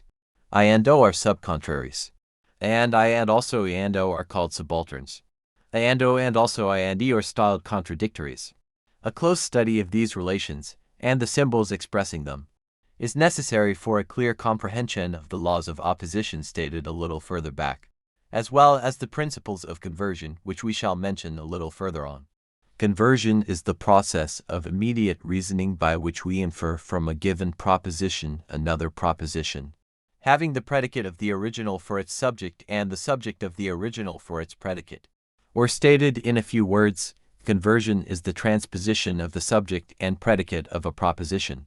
As Brooks states it, propositions or judgments are converted when the subject and predicate change places in such a manner that the resulting judgment is an inference from the given judgment. The new proposition, resulting from the operation or conversion, is called the converse. The original proposition is called the convertent. The law of conversion is that no term must be distributed in the converse that is not distributed in the convertent. This arises from the obvious fact that nothing should be affirmed in the derived proposition than there is in the original proposition. There are three kinds of conversion, viz. 1. Simple conversion. 2. Conversion by limitation. 3. Conversion by contraposition. In simple conversion there is no change in either quality or quantity. In conversion by limitation the quality is changed from universal to particular. In conversion by negation the quality is changed but not the quantity. Referring to the classification tables and symbols given in the preceding pages of this chapter, we may now proceed to consider the application of these methods of conversion to each of the four kinds of propositions, as follows. The universal affirmative symbol of proposition is converted by limitation, or by a change of quality from universal to particular. The predicate not being distributed in the convertent, we must not distribute it in the converse by saying all. Thus in this case we must convert the proposition, all men are mortal, into some mortals are men. The universal negative symbol E is converted by simple conversion, in which there is no change in either quality or quantity. For since both terms of E are distributed, they may both be distributed in the converse without violating the law of conversion. Thus no man is mortal is converted into no mortals are men. E is converted into E. The particular affirmative symbol I is also converted by simple conversion in which there is no change in either quality or quantity. For since neither term is distributed in I, neither term may be distributed in the converse, and the latter must remain I. For instance, the proposition, some men are mortal is converted into the proposition, some mortals are men. The particular negative symbol O is converted by conversion by negation, in which the quality is changed but not the quantity. Thus in converting the proposition, some men are not mortal, we must not say some mortals are not men. For in so doing we would distribute men in the predicate, where it is not distributed in the convertent. Avoiding this, we transfer the negative particle from the copula to the predicate, so that the convertent becomes I, which is converted by simple conversion. Thus we transfer some men are not mortal into some men are not mortal, from which we easily -1 by simple conversion the proposition, some not mortals are men. It will be well for students, at this point, to consider the three following fundamental laws of thought as laid down by the authorities, which are as follows. The law of identity, which states that the same quality or thing is always the same quality or thing, no matter how different the conditions in which it occurs. The law of contradiction, which states that no thing can at the same time and place both be and not be. The law of excluded middle, which states that everything must either be or not be. There is no other alternative or middle course. Of these laws, Professor Jevons, a noted authority, says, students are seldom able to see at first their full meaning and importance. All arguments may be explained when these self-evident laws are granted. And it is not too much to say that the whole of logic will be plain to those who will constantly use these laws as the key. Chapter 11. Inductive Reasoning. Inductive reasoning, as we have said, is the process of discovering general truth from particular truths, or inferring general laws from particular facts. Thus, from the experience of the individual and the race regarding the particular truth that each and every man under observation has been observed to die sooner or later, it is inferred that all men die, and hence the induction of the general truth that all men must die. Or, as from experience we know that the various kinds of metals expand when subjected to heat, we infer that all metals are subject to this law, and that consequently we may arrive by inductive reasoning at the conclusion that all metals expand when subjected to heat. It will be noticed that the conclusion arrived at in this way by inductive reasoning forms the fundamental premise in the process of deductive reasoning. As we have seen elsewhere, the two processes, inductive and deductive reasoning, respectively, are interdependent, resting upon one another. Jevons says of inductive reasoning, in deductive reasoning we inquire how we may gather the truth contained in some propositions called premises, and put into another proposition called the conclusion. We have not yet undertaken to find out how we can learn what propositions really are true, but only what propositions are true when other ones are true. All the acts of reasoning yet considered would be called deductive because we deduce, or lead down the truth from premises to conclusion. It is an exceedingly important thing to understand deductive inference correctly, but it might seem to be still more important to understand inductive inference, by which we gather the truth of general propositions from facts observed as happening in the world around us. Halleck says, man has to find out through his own experience, or that of others, the major premises from which he argues or draws his conclusions. By induction we examine what seems to us a sufficient number of individual cases. We then conclude that the rest of these cases, which we have not examined, will obey the same general law. Only after general laws have been laid down, after objects have been classified, after major premises have been formed, can deduction be employed. Strange as may now appear, it is a fact that until a comparatively recent period in the history of man, it was held by philosophers that the only way to arrive at all knowledge was by means of deductive reasoning, by the use of the syllogism. The influence of Aristotle was great, and men preferred to pursue artificial and complicated methods of deductive reasoning, rather than to reach the truth by obtaining the facts from nature herself, at first hand, and then inferring general principle from the facts so gathered. The rise of modern scientific methods of reasoning along the lines of inductive inference dates from about 1225 to 1300. Roger Bacon was one of the first to teach that we must arrive at scientific truth by a process of observation and experimentation on the natural objects to be found on all sides. He made many discoveries by following this process. He was ably seconded by Galileo, who lived some 300 years later, and who also taught that many great general truths might be gained by careful observation and intelligent inference. Lord Francis Bacon, who lived about the same time as Galileo, presented in his Novum Organum many excellent observations and facts regarding the process of inductive reasoning and scientific thought. As Jevons says, inductive logic inquires by what manner of reasoning we can gather the laws of nature from the facts and events observed. Such reasoning is called induction, or inductive inquiry, and, as it has actually been practiced by all the great discoverers in science, it consists in 4 steps. The 4 steps in inductive reasoning, as stated by Jevons, are as follows. First step, preliminary observation. Second step, the making of hypotheses. Third step, deductive reasoning. Fourth step, verification.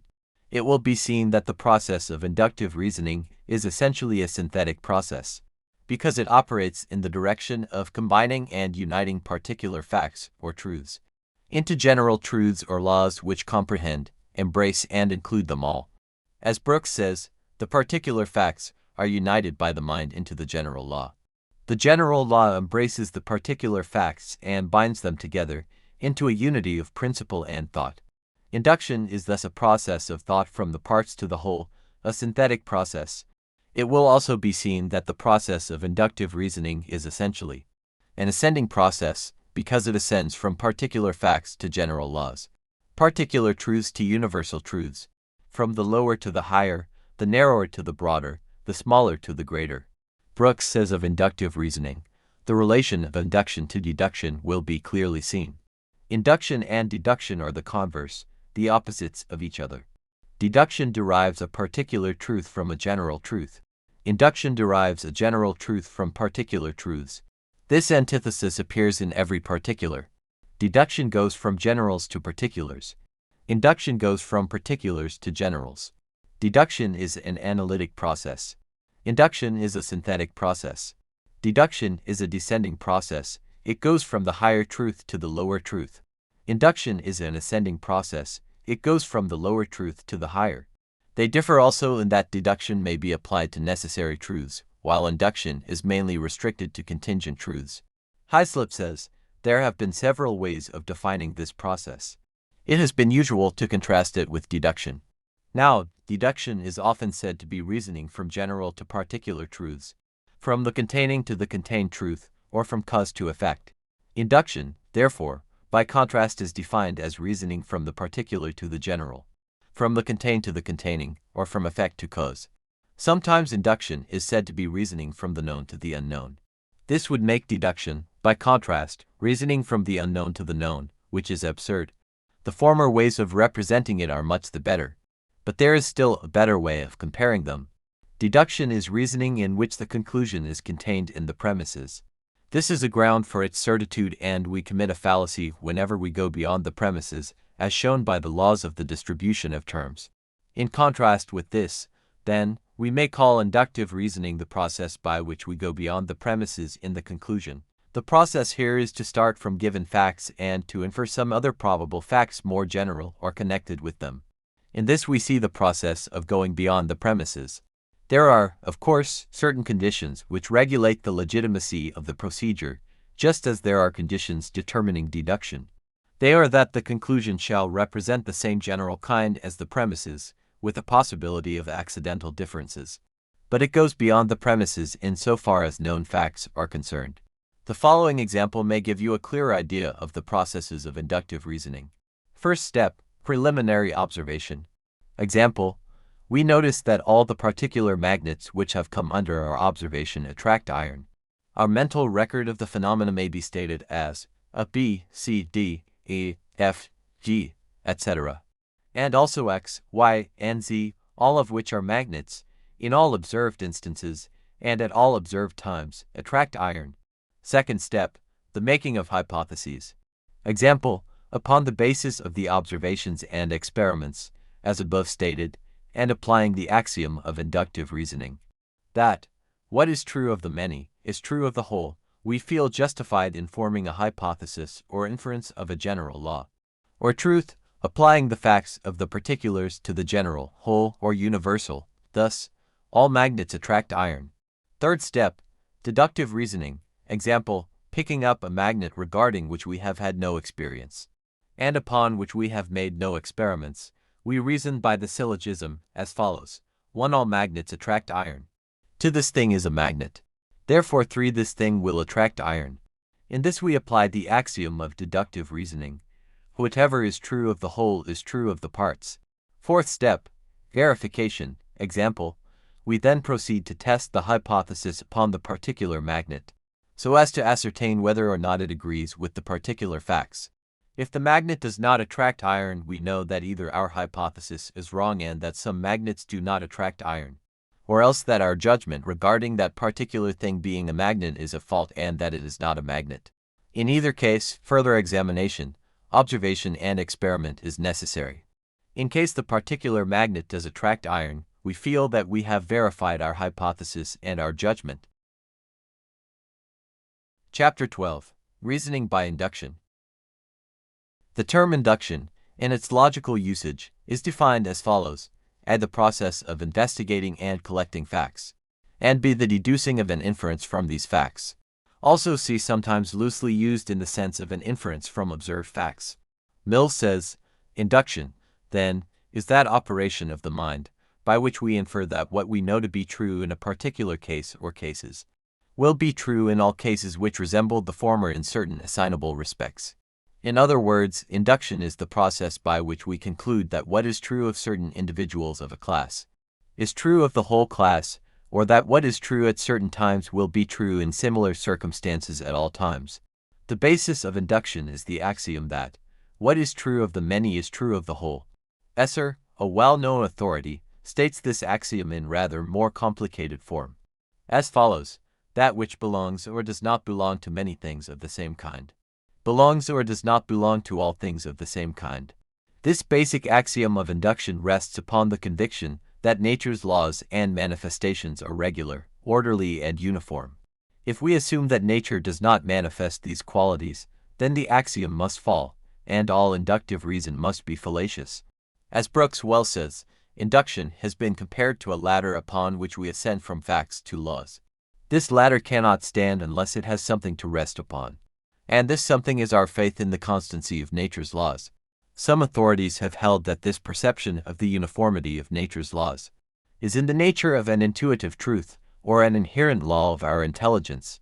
Others hold that it is in itself an inductive truth, arrived at by experience and observation at a very early age. We are held to have noticed the uniformity in natural phenomena, and almost instinctively infer that this uniformity is continuous and universal. The authorities assume the existence of two kinds of induction, namely, 1. Perfect induction, and 2. Imperfect induction. Other, but similar, terms are employed by different authorities to designate these two classes. Perfect induction necessitates a knowledge of all the particulars forming a class. That is, all the individual objects, persons, things, or facts comprising a class must be known and enumerated in this form of induction.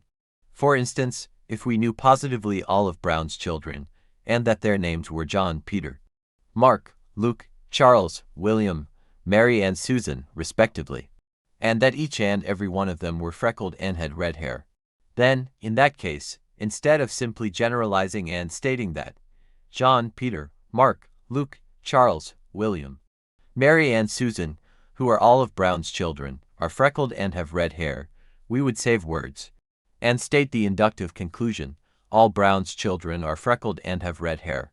It will be noticed that in this case we include in the process only what is stated in the premise itself, and we do not extend our inductive process beyond the actual data upon which it is based. This form of induction is sometimes called logical induction, because the inference is a logical necessity, without the possibility of error or exception.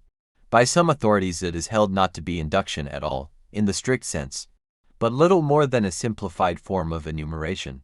In actual practice it is seldom available, for it is almost impossible for us to know all the particulars in inferring a general law or truth. In view of this difficulty, we fall back upon the more practical form of induction known as imperfect induction, or as it is sometimes called practical induction, by which is meant the inductive process of reasoning in which we assume that the particulars or facts actually known to us correctly represent those which are not actually known, and hence the whole class to which they belong. In this process it will be seen that the conclusion extends beyond the data upon which it is based. In this form of induction we must actually employ the principle of the axiom, what is true of the many is true of the whole, that is, must assume it to be a fact, not because we know it by actual experience, but because we infer it from the axiom which also agrees with past experience. The conclusion arrived at may not always be true in its fullest sense, as in the case of the conclusion of perfect induction, but is the result of an inference based upon a principle which gives us a reasonable right to assume its truth in absence of better knowledge.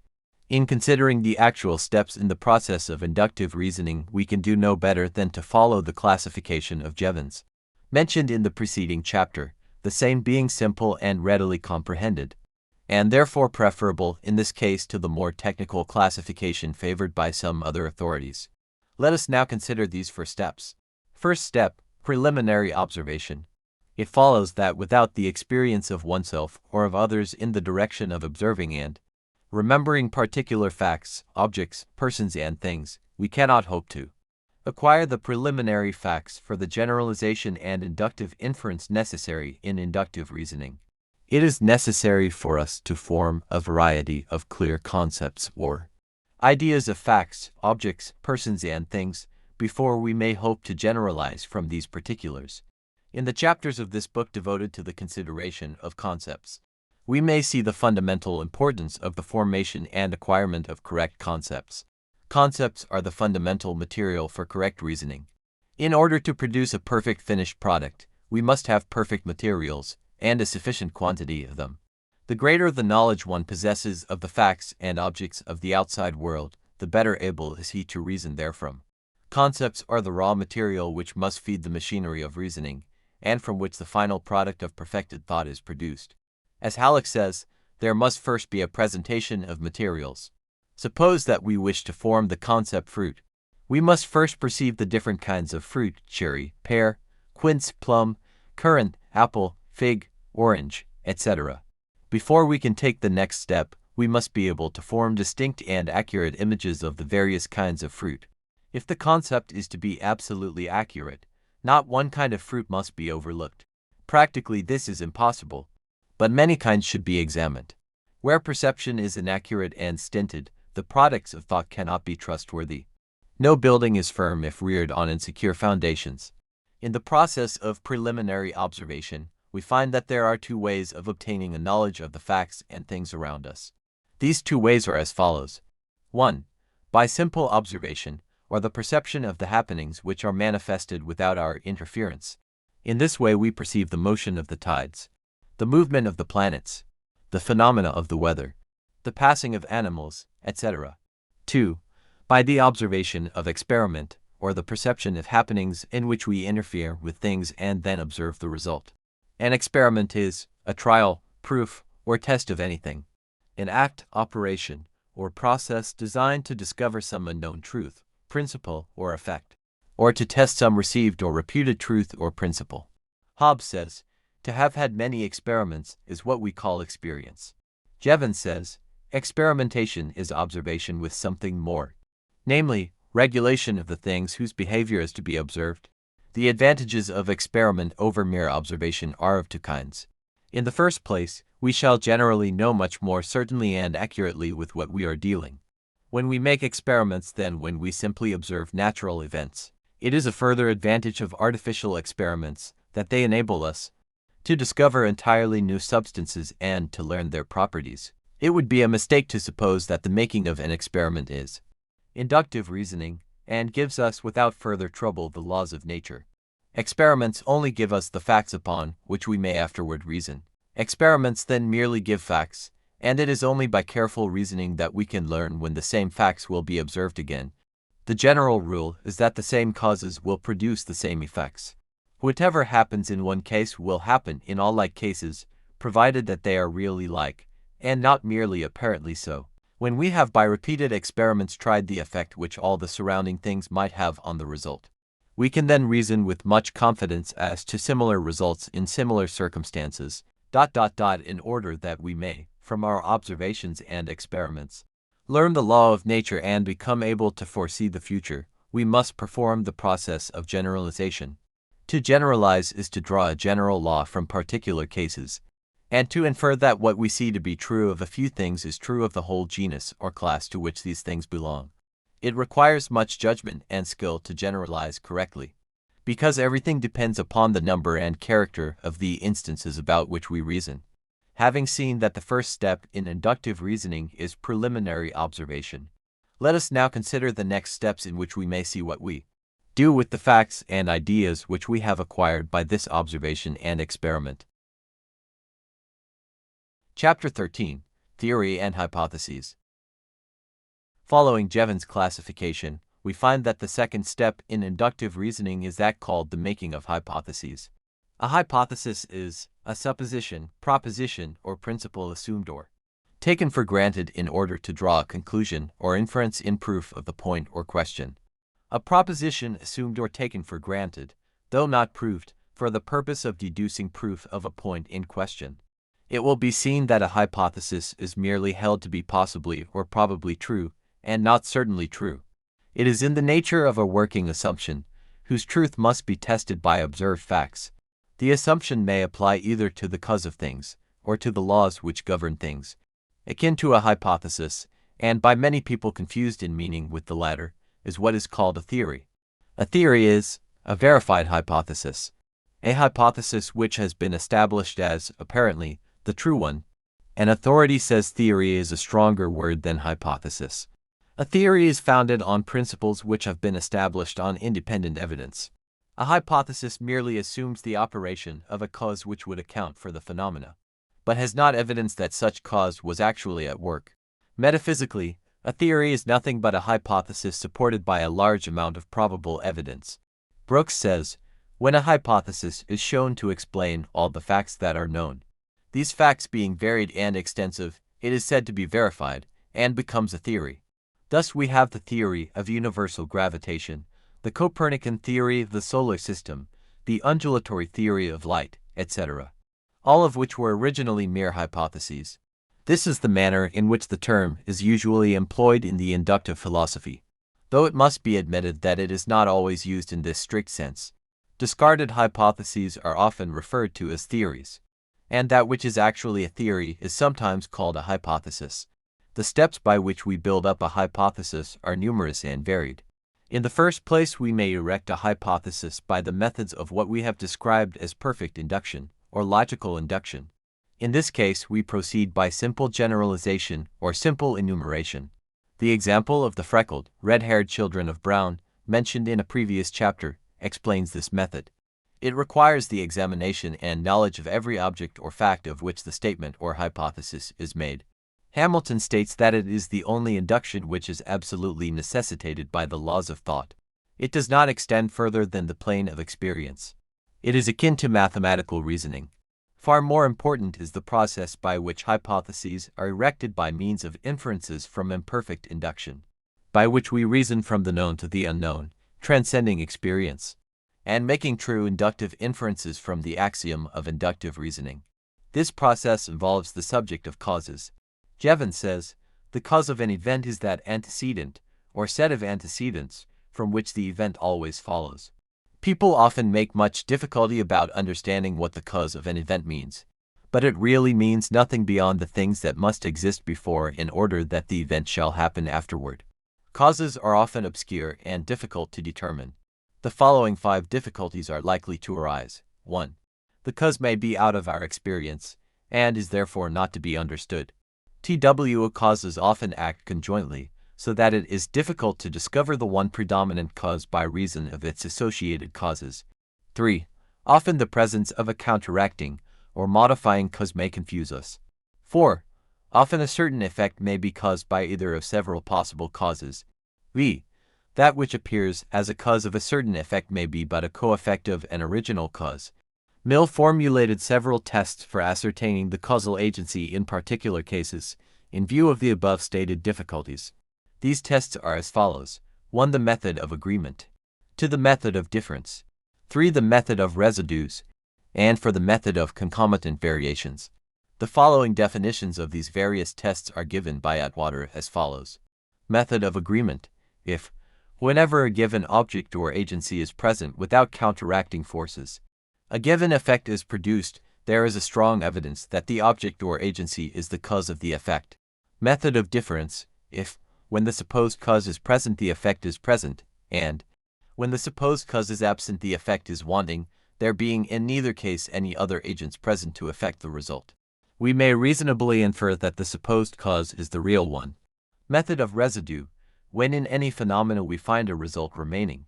After the effects of all known causes are estimated, we may attribute it to a residual agent not yet reckoned. Method of concomitant variations, when a variation in a given antecedent is accompanied by a variation of a given consequent, they are in some manner related as cause and effect. Atwater adds, whenever either of these criteria is found free from conflicting evidence, and especially when several of them concur, the evidence is clear that the cases observed are fair representatives of the whole class and warrant a valid inductive conclusion. Jevons gives us the following valuable rules. 1.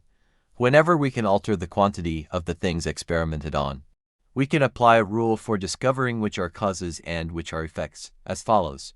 We must vary the quantity of one thing, making it at one time greater and at another time less, and if we observe any other thing which varies just at the same times, it will in all probability be an effect. TWO. When things vary regularly and frequently, there is a simple rule, by following which we can judge whether changes are connected together as causes and effects. As follows. Those things which change in exactly equal times are in all likelihood connected together. 3. It is very difficult to explain how it is that we can ever reason from one thing to a class of things by generalization, when we cannot be sure that the things resemble each other in the important points. Upon what grounds do we argue? We have to get a general law from particular facts. This can only be done by going through all the steps of inductive reasoning. Having made certain observations, we must frame hypotheses as to the circumstances or laws from which they proceed. Then we must reason deductively, and after verifying the deductions in as many cases as possible, we shall know how far we can trust similar deductions concerning future events. It is difficult to judge when we may, and when we may not, safely infer from some things to others. In this simple way, without making a complete theory of the matter, the only rule that can be given to assist us is that if things resemble each other in a few properties only, we must observe many instances before inferring that these properties will always be joined together in other cases. Chapter 14. Making and Testing Hypotheses. The older philosophers and logicians were often at a loss how to reasonably account for the origin of hypotheses. It will be seen, after giving the matter a little thought, that the actual formation of the hypothesis is more than a mere grouping together, or synthesis of facts or ideas. There is another mental process which actually evolves the hypothesis or theory, which gives a possible reason. What is this mental process? Let us consider the matter. Brooks well says, the hypotheses of science originate in what is called anticipation. They are not the result of a mere synthesis of facts, for no combination of facts can give the law or cause. We do not see the law, we see the facts and the mind thinks the law. By the power of anticipation, the mind often leaps from a few facts to the cause which produces them or the law which governs them. Many hypotheses were but a happy intuition of the mind. They were the result of what Laplace calls a great guess, or what Plato so beautifully designates as a sacred suspicion of truth. The forming of hypotheses requires a suggestive mind, a lively fancy, a philosophic imagination that catches a glimpse of the idea through the form, or sees the law standing behind the fact. The student of the new psychology sees in the mental operation of the forming of the hypothesis, the mind thinking the law, but an instance of the operation of the activities of the subconscious mind, or even the superconscious mind. See the volume on the subconscious mind in this series. Not only does this hypothesis give the explanation which the old psychology has failed to do, but it agrees with the ideas of others on the subject as stated in the above quotation from Brooks, and moreover agrees with many recorded instances of the formation of great hypotheses. Sir W.M. Hamilton discovered the very important mathematical law of quaternions while walking one day in the Dublin Observatory. He had pondered long on the subject, but without result. But, finally, on that eventful day he suddenly felt the galvanic circle of thought close, and the result was the realization of the fundamental mathematical relations of the problem. Berthelot, the founder of synthetic chemistry, has testified that the celebrated experiments which led to his remarkable discoveries were seldom the result of carefully followed lines of conscious thought or pure reasoning processes, but, instead, came to him of their own accord, so to speak, as from a clear sky. In these and many other similar instances, the mental operation was undoubtedly purely subjective and subconscious. Dr. Hudson has claimed that the subjective mind cannot reason inductively, and that its operations are purely and distinctly deductive. But the testimony of many eminent scientists, inventors, and philosophers is directly to the contrary. In this connection, the following quotation from Thomson is interesting.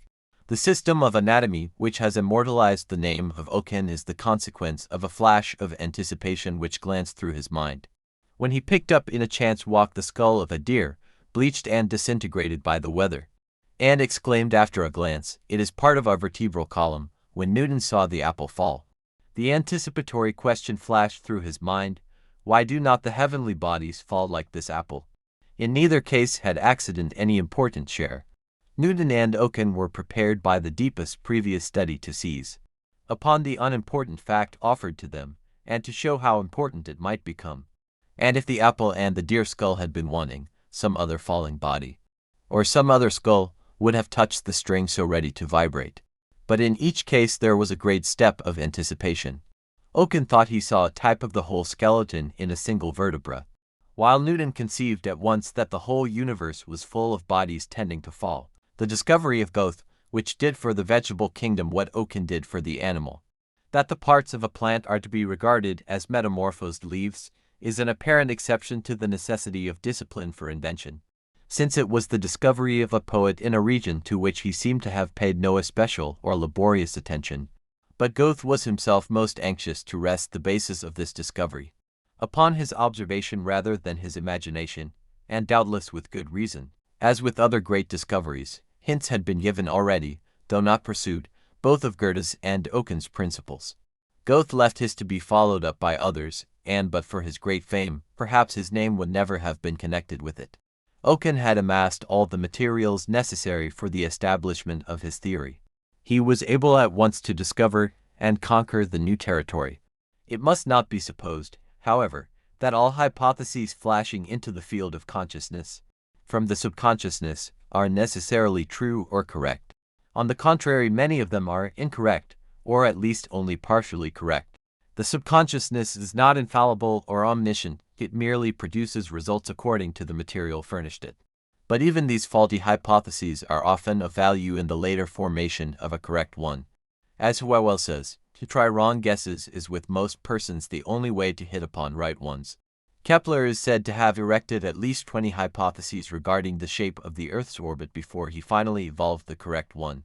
As Brooks says, even incorrect hypotheses may be of use in scientific research, since they may lead to more correct suppositions.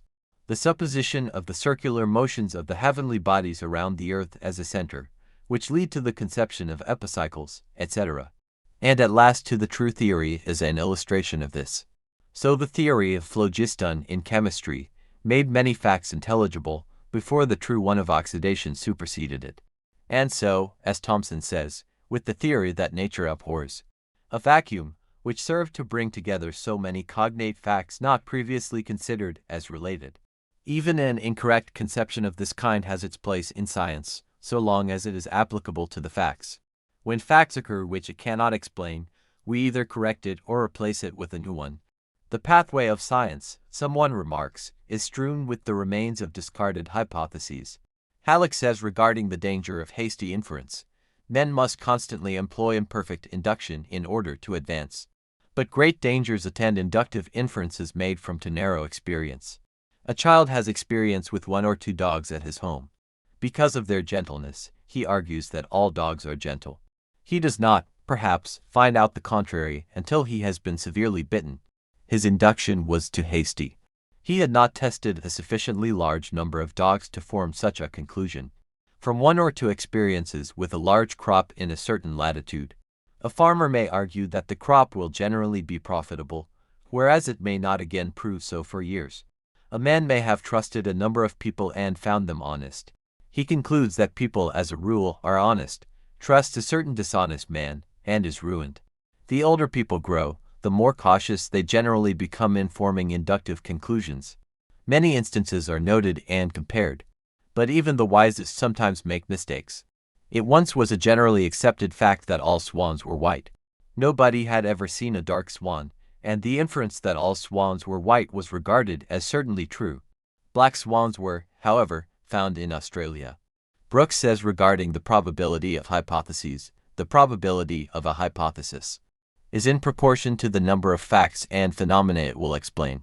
The larger the number of facts and phenomena that it will satisfactorily account for, the greater our faith in the correctness of our supposition. If there is more than one hypothesis in respect to the facts under consideration, that one which accounts for the greatest number of facts is the most probable.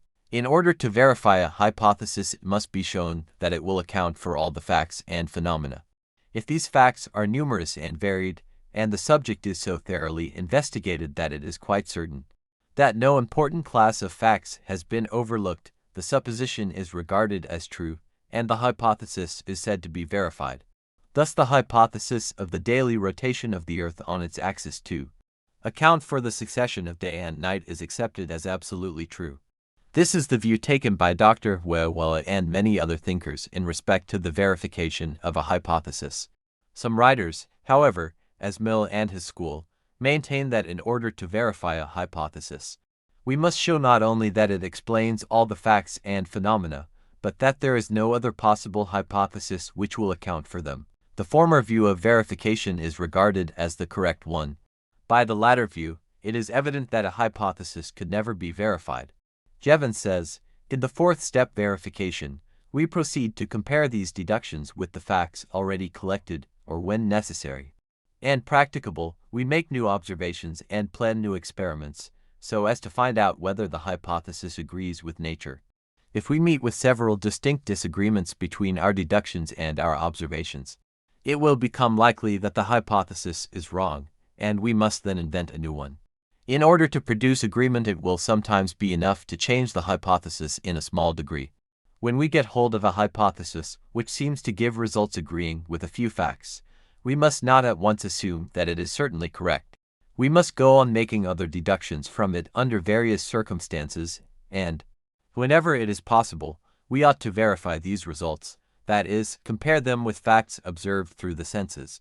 When a hypothesis is shown in this way to be true in a great many of its results, especially when it enables us to predict what we should never otherwise have believed or discovered, it becomes certain that the hypothesis itself is a true one. Sometimes it will happen that two or even three quite different hypotheses all seem to agree with certain facts, so that we are puzzled which to select. When there are thus two hypotheses, one as good as the other, we need to discover some fact or thing which will agree with one hypothesis and not with the other, because this immediately enables us to decide that the former hypothesis is true and the latter false. In the above statements regarding the verification of hypotheses, we see references made to the testing of the latter upon the facts of the case. These facts may be either the observed phenomena or facts apparent to the perception, or else facts obtained by deductive reasoning. The latter may be said to be facts which are held to be true if the hypothesis be true. Thus, if we erect the hypothesis that all men are mortal, we may reason deductively that it will follow that each and everything that is a man must die sooner or later. Then we test our hypotheses upon each and every man whom we may subject to observation and experiment. If we find a single man who does not die, then the test disproves our hypotheses. If on the contrary all men the facts in the case prove to be mortal, then is our hypothesis proven or established.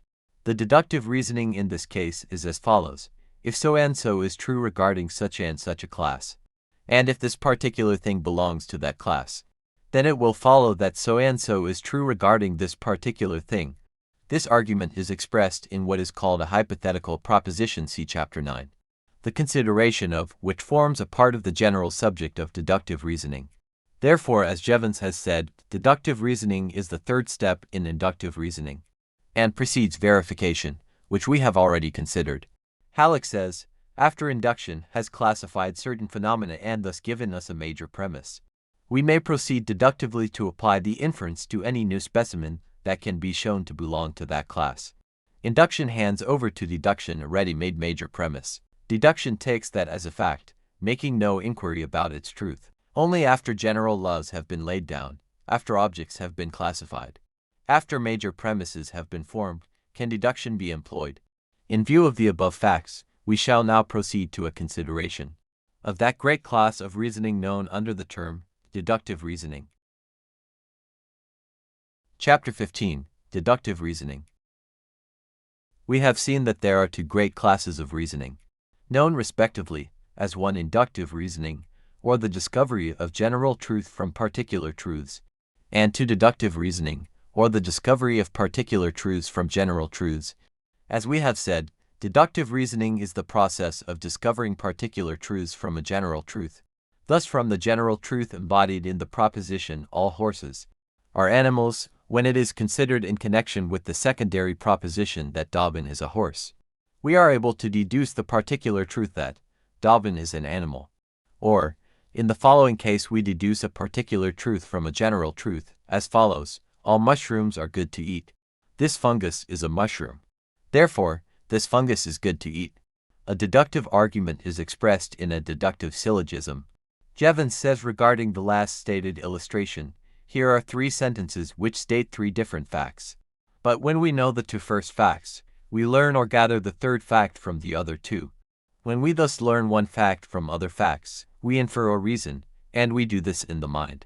Reasoning thus enables us to ascertain the nature of a thing without actual trial. If we always needed to taste a thing before we could know whether it was good to eat or not, cases of poisoning would be alarmingly frequent. But the appearance and peculiarities of a mushroom may be safely learned by the eye or the nose. And reasoning upon this information, and the fact already well known, that mushrooms are good to eat, we arrive without any danger or trouble at the conclusion that the particular fungus before us is good to eat. To reason, then, is to get some knowledge from other knowledge.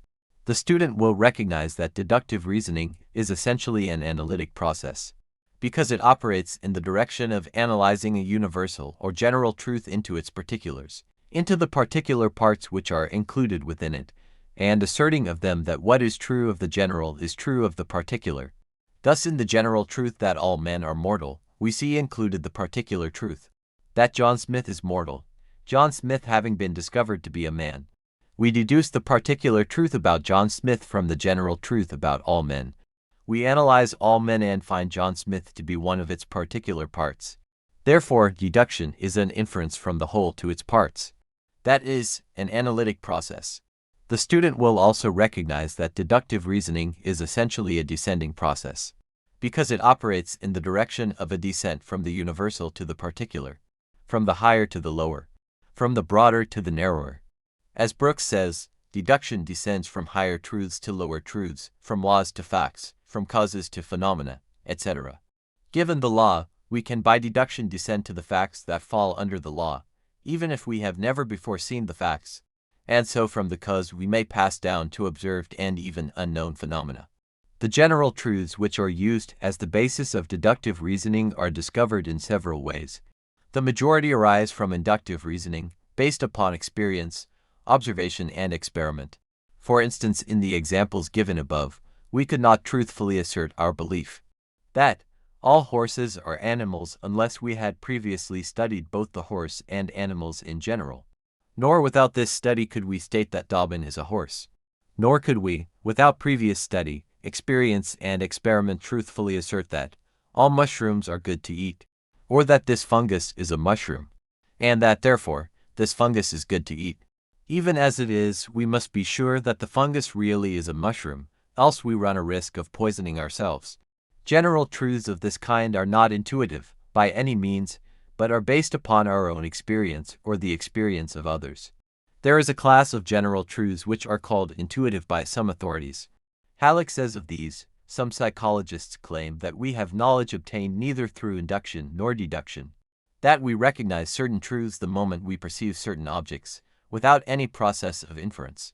Under the head of intuitive knowledge are classified such cases as the following. We perceive an object and immediately know that it is a time relation, as existing now and then. We are said to have an intuitive concept of time. When we are told that the whole is greater than a part, that things equal to the same thing are equal to each other, that a straight line cannot enclose space, we immediately, or intuitively, recognize the truth of these statements. Attempts at proof do not make us feel sure of their truth. We say that it is self-evident, or that we know the fact intuitively. The axioms of mathematics and logic are said to be intuitive. Another class of authorities, however, deny the nature of intuitive knowledge of truth, or intuitive truths. They claim that all our ideas arise from sensation and reflection, and that what we call intuition is merely the result of sensation and reflection reproduced by memory or heredity. They hold that the intuitions of animals and men are simply the representation of experiences of the race or individual, arising from the impressions stored away in the subconsciousness of the individual. Halleck states regarding this school likens intuition to instinct. It grants that the young duck knows water instinctively, plunges into it, and swims without learning. These psychologists believe that there was a time when this was not the case with the progenitors of the duck. They had to gain this knowledge slowly through experience. Those that learned the proper aquatic lesson survived and transmitted this knowledge through a modified structure to their progeny. Those that failed in the lesson perished in the struggle for existence. This school claims that the intuition of cause and effect arose in the same way. Generations of human beings have seen the cause invariably joined to the effect. Hence, through inseparable association came the recognition of their necessary sequence. The tendency to regard all phenomena in these relations was with steadily increasing force, transmitted by the laws of heredity to posterity, until the recognition of the relationship has become an intuition. Another class of general truths is merely hypothetical. Hypothetical means founded on or including a hypothesis or supposition, assumed or taken for granted, though not proved, for the purpose of deducing proofs of a point in question. The hypotheses and theories of physical science are used as general truths for deductive reasoning. Hypothetical general truths are in the nature of premises assumed, in order to proceed with the process of deductive reasoning, and without which such reasoning would be impossible.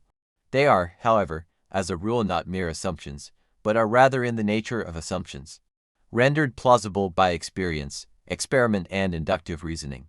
The law of gravitation may be considered hypothetical, and yet it is the result of inductive reasoning based upon a vast multitude of facts and phenomena.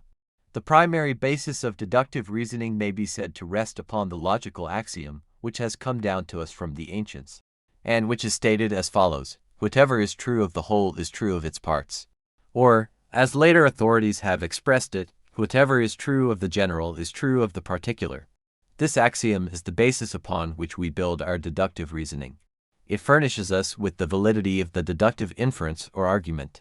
If we are challenged for proof of the statement that this fungus is good to eat, we are able to answer that we are justified in making the statement by the self-evident proposition, or axiom, that whatever is true of the general is true of the particular.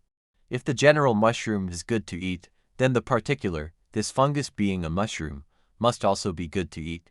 All horses general being animals, then according to the axiom, Dobbin particular horse must also be an animal. This axiom has been stated in various terms other than those stated above. For instance, whatever may be affirmed or denied of the whole, may be denied or affirmed of the parts, which form is evidently derived from that used by Hamilton, who said, "What belongs, or does not belong, to the containing whole, belongs or does not belong to each of the contained parts." Aristotle formulated his celebrated dictum as follows: whatever can be predicated, affirmatively or negatively of any class or term distributed, can be predicated in like manner of all and singular the classes or individuals contained under it. There is another form of deductive reasoning, that is a form based upon another axiom than that of whatever is true of the whole is true of the parts. This form of reasoning is sometimes called mathematical reasoning, because it is the form of reasoning employed in mathematics. Its axiom is stated as follows: things which are equal to the same thing are equal to one another. It will be seen that this is the principle employed in mathematics.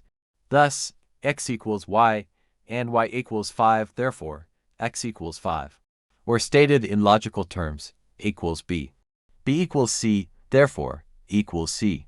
Thus it is seen that this form of reasoning, as well as the ordinary form of deductive reasoning, is strictly mediate, that is, made through the medium of a third thing, or to things being compared through their relation to a third. Brooks states, the real reason for the certainty of mathematical reasoning may be stated as follows. First, its ideas are definite, necessary, and exact conceptions of quantity. Second, its definitions, as the description of these ideas are necessary, exact, and indisputable truths.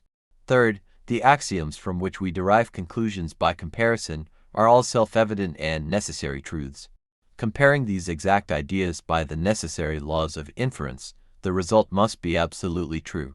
Or, stated in another way, using these definitions and axioms as the premises of a syllogism, the conclusion follows inevitably. There is no place or opportunity for error to creep into mar or vitiate our derived truths. In conclusion, we wish to call your attention to a passage from Jevons which is worthy of consideration and recollection.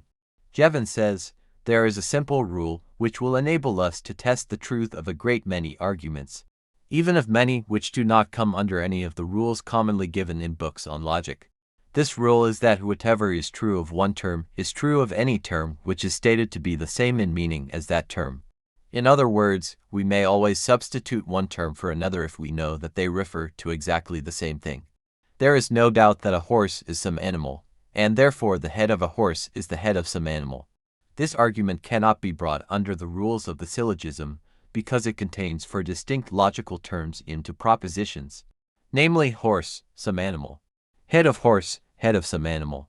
But it easily comes under the rule which I have given, because we have simply to put some animal instead of a horse. A great many arguments may be explained in this way.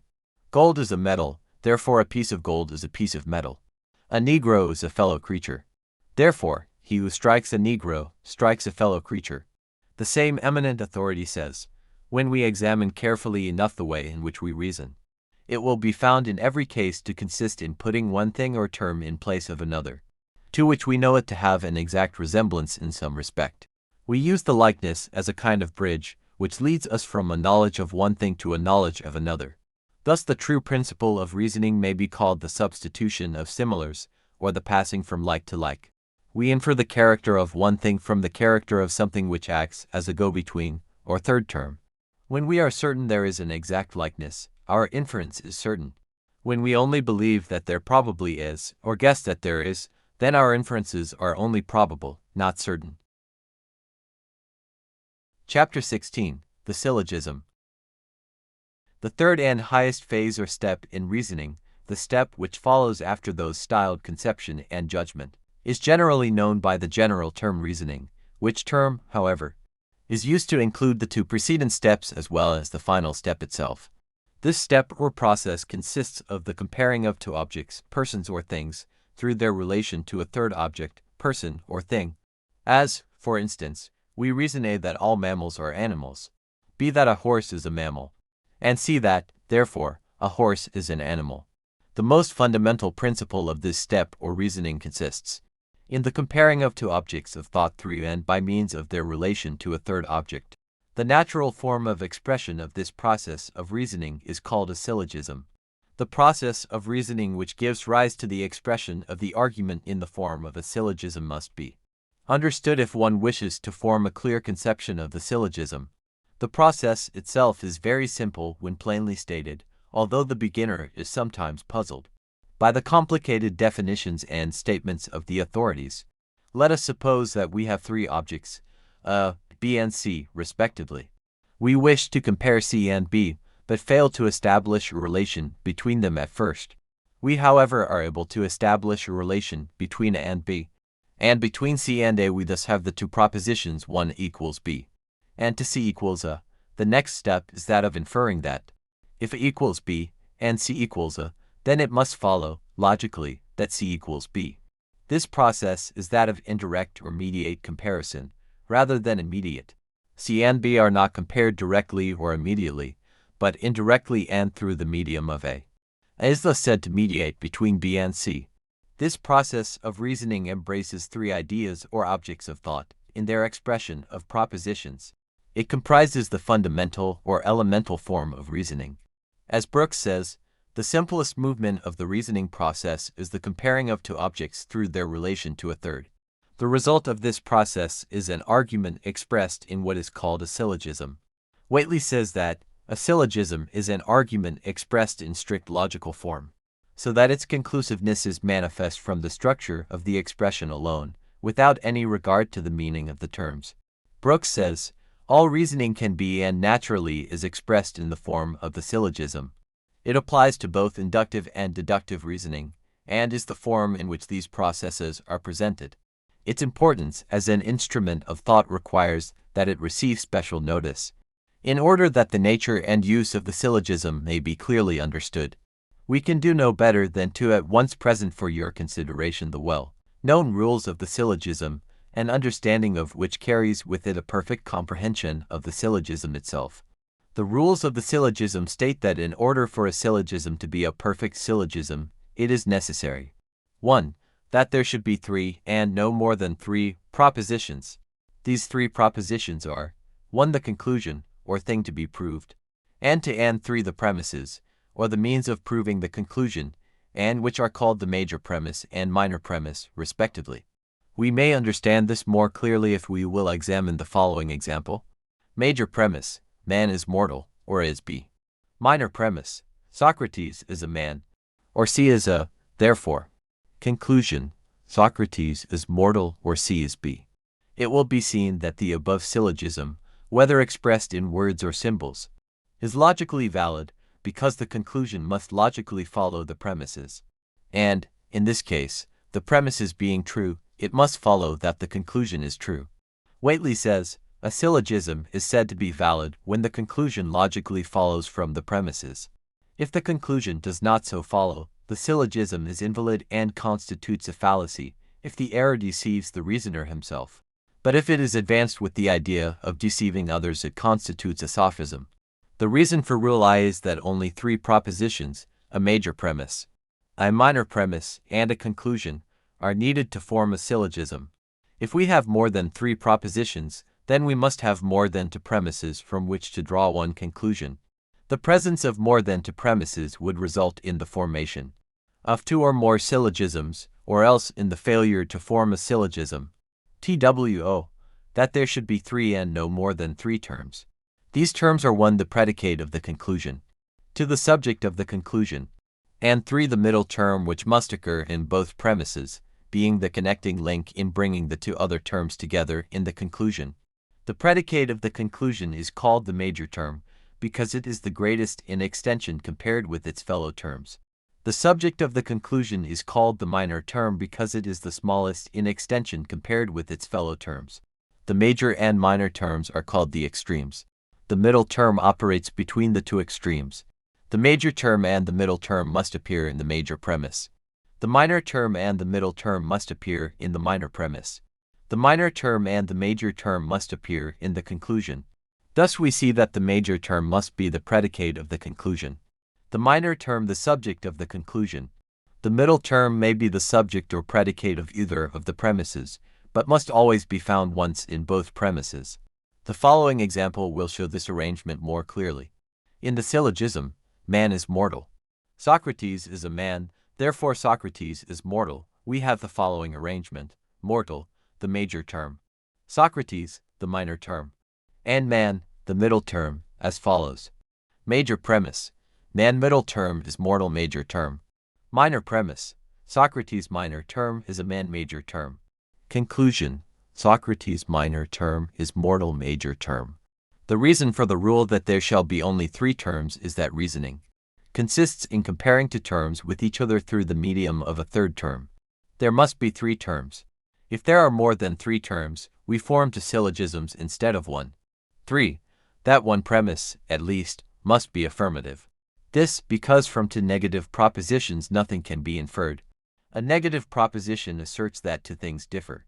And if we have two propositions so asserting difference, we can infer nothing from them. If our syllogism stated that one man is not mortal, and to that Socrates is not a man, we could form no conclusion either that Socrates was or was not mortal. There would be no logical connection between the two premises, and therefore no conclusion could be deduced therefrom. Therefore, at least one premise must be affirmative. For, if one premise is negative, the conclusion must be negative. This because if one term agrees and another disagrees with the third term, they must disagree with each other. Thus if our syllogism stated that one man is not mortal, and to that Socrates is a man, we must announce the negative conclusion that 3 Socrates is not mortal. 5. That the middle term must be distributed, that is, taken universally in at least one premise. This because, otherwise, the major term may be compared with one part of the middle term, and the minor term with another part of the latter, and there will be actually no common middle term, and consequently no common ground for an inference. The violation of this rule causes what is commonly known as the undistributed middle, a celebrated fallacy condemned by the logicians. In the syllogism mentioned as an example in this chapter, the proposition man is mortal really means all men, that is, man in his universal sense. Literally the proposition is all men are mortal, from which it is seen that Socrates being a man or some of all men must partake of the quality of the universal man. If the syllogism, instead, read, some men are mortal, it would not follow that Socrates must be mortal, he might or might not be so. Another form of this fallacy is shown in the statement that 1 white is a color, 2 black is a color, hence 3 black must be white. The two premises really mean white is some color, black is some color, and not that either is all colors. Another example is, men are bipeds, birds are bipeds, hence men are birds. In this example, bipeds is not distributed as all bipeds but is simply not distributed as some bipeds. These syllogisms, therefore, not being according to rule, must fail. They are not true syllogisms, and constitute fallacies. To be distributed, the middle term must be the subject of a universal proposition, or the predicate of a negative proposition.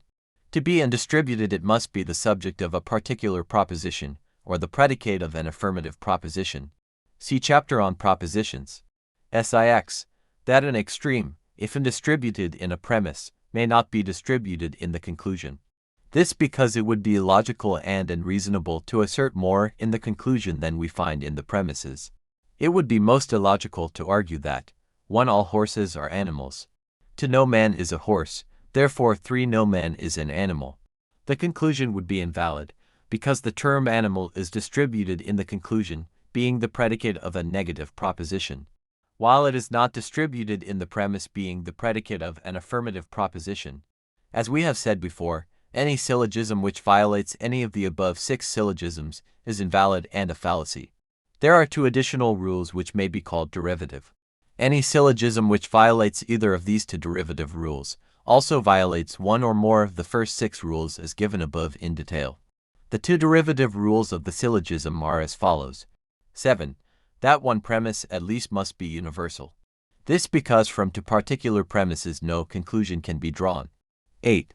That if one premise is particular, the conclusion must be particular also. This because only a universal conclusion can be drawn from 2 universal premises. The principles involved in these 2 derivative rules may be tested by stating syllogisms violating them. They contain the essence of the other rules, and every syllogism which breaks them will be found to also break one or more of the other rules given. Chapter 17. Varieties of Syllogisms. The authorities in logic hold that with the 4 kinds of propositions grouped in every possible order of arrangement, it is possible to form 19 different kinds of valid arguments, which are called the 19 moods of the syllogism. These are classified by division into what are called the 4 figures, each of which figures may be known by the position of the middle term in the premises. Logicians have arranged elaborate and curious tables constructed to show what kinds of propositions, when joined in a particular order arrangement, will make sound and valid syllogisms. We shall not set forth these tables here, as they are too technical for a popular presentation of the subject before us, and because they are not necessary to the student who will thoroughly familiarize himself with the above stated laws of the syllogism, and who will therefore be able to determine in every case whether any given argument is a correct syllogism or otherwise. In many instances of ordinary thought and expression, the complete syllogistic form is omitted or not stated at full length. It is common usage to omit one premise of a syllogism in ordinary expression, the missing premise being inferred by the speaker and hearer. A syllogism with one premise unexpressed is sometimes called an enthymeme, the term meaning in the mind. For instance, the following: "We are a free people, therefore we are happy." The major premise, "all free people are happy," being omitted or unexpressed. Also in poets are imaginative, therefore Byron was imaginative. The minor premise, "Byron was a poet," is omitted or unexpressed. Jevons says regarding this phase of the subject, thus in the Sermon on the Mount: "The verses known as the Beatitudes consist each of one premise and a conclusion, and the conclusion is put first. Blessed are the merciful, for they shall obtain mercy." The subject and the predicate of the conclusion are here inverted, so that the proposition is really "the merciful are blessed." It is evidently understood that all who shall obtain mercy are blessed, so that the syllogism, when stated at full length, becomes "all who shall obtain mercy are blessed. All who are merciful shall obtain mercy. Therefore, all who are merciful are blessed." This is a perfectly good syllogism.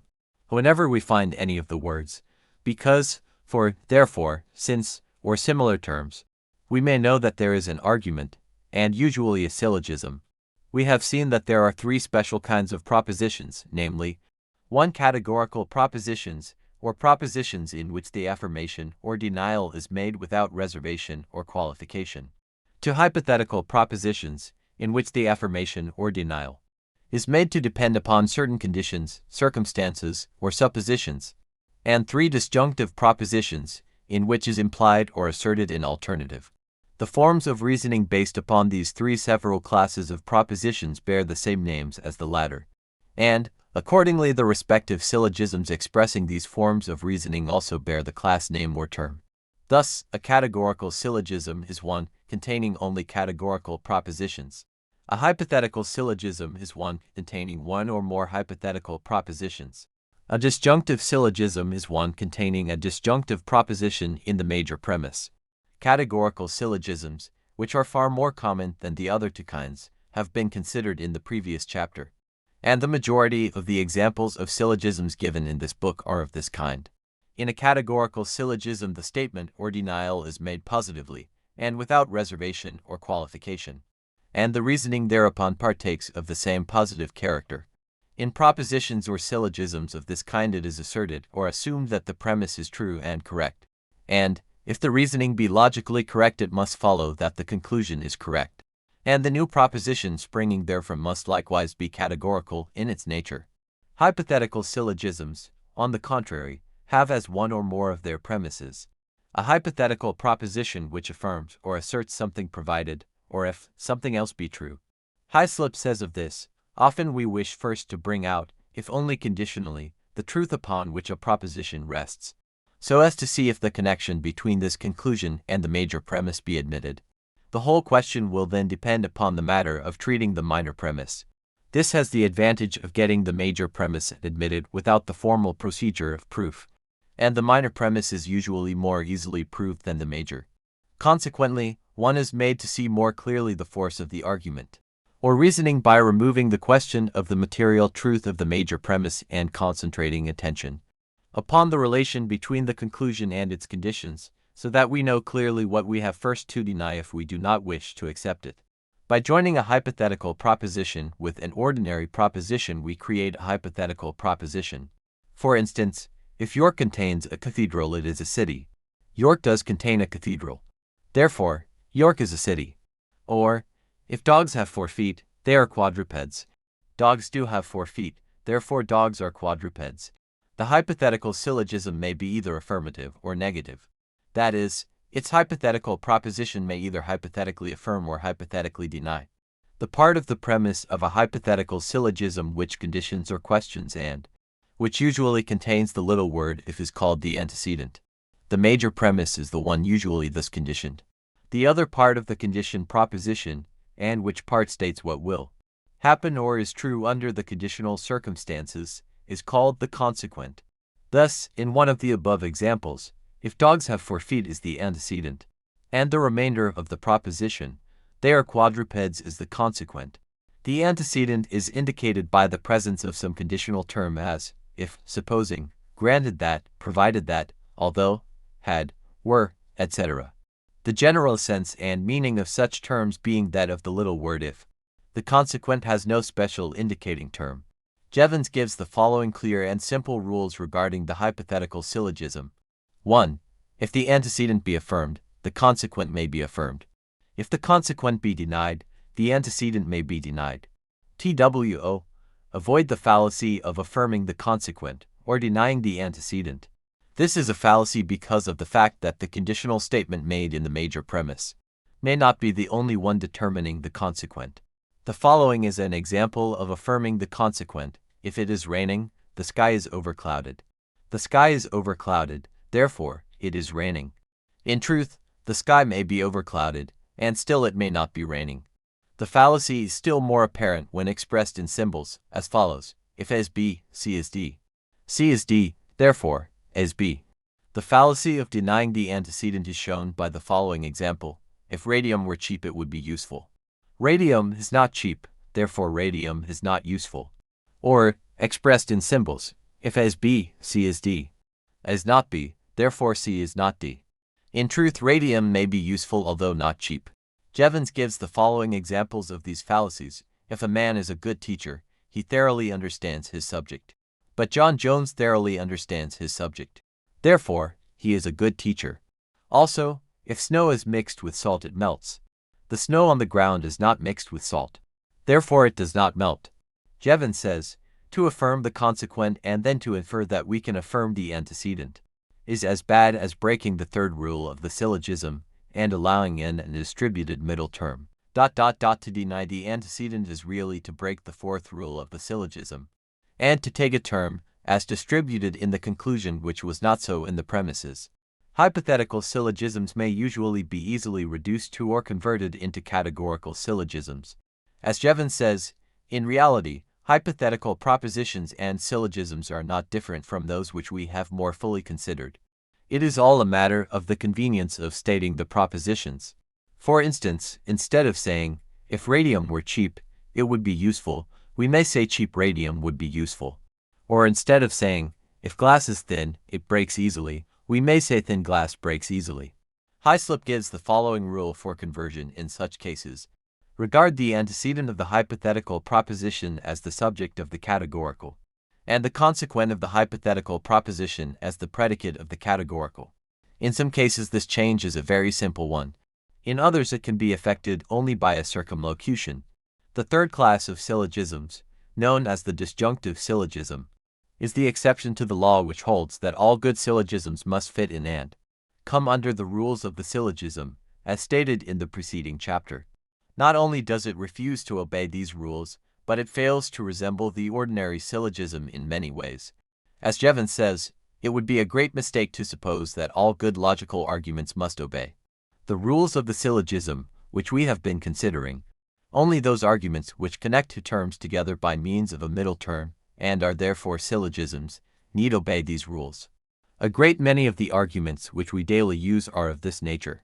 But there are a great many other kinds of arguments, some of which have never been understood by logicians until recent years.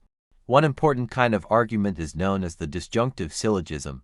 Though it does not obey the rules of the syllogism, or in any way resemble syllogisms, the disjunctive syllogism is one having a disjunctive proposition in its major premise.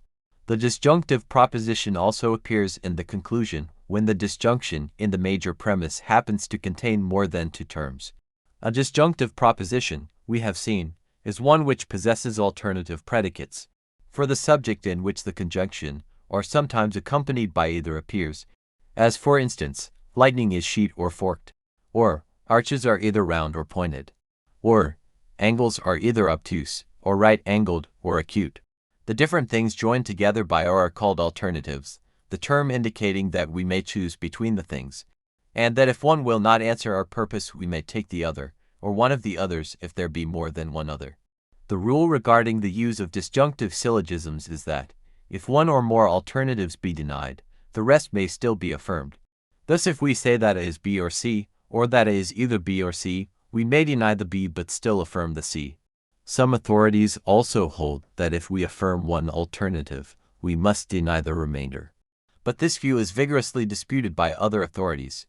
It would seem to be a valid rule in cases where the term either appears as either B or C, because there seems to be an implication that one or the other alone can be true. But in cases like is B or C, there may be a possibility of both being true. Jevons takes this latter view, giving as an example the proposition, a magistrate is a justice of the peace, a mayor, or a stipendiary magistrate, but it does not follow that one who is a justice of the peace may not be at the same time a mayor. He states, after affirming one alternative we can only deny the others.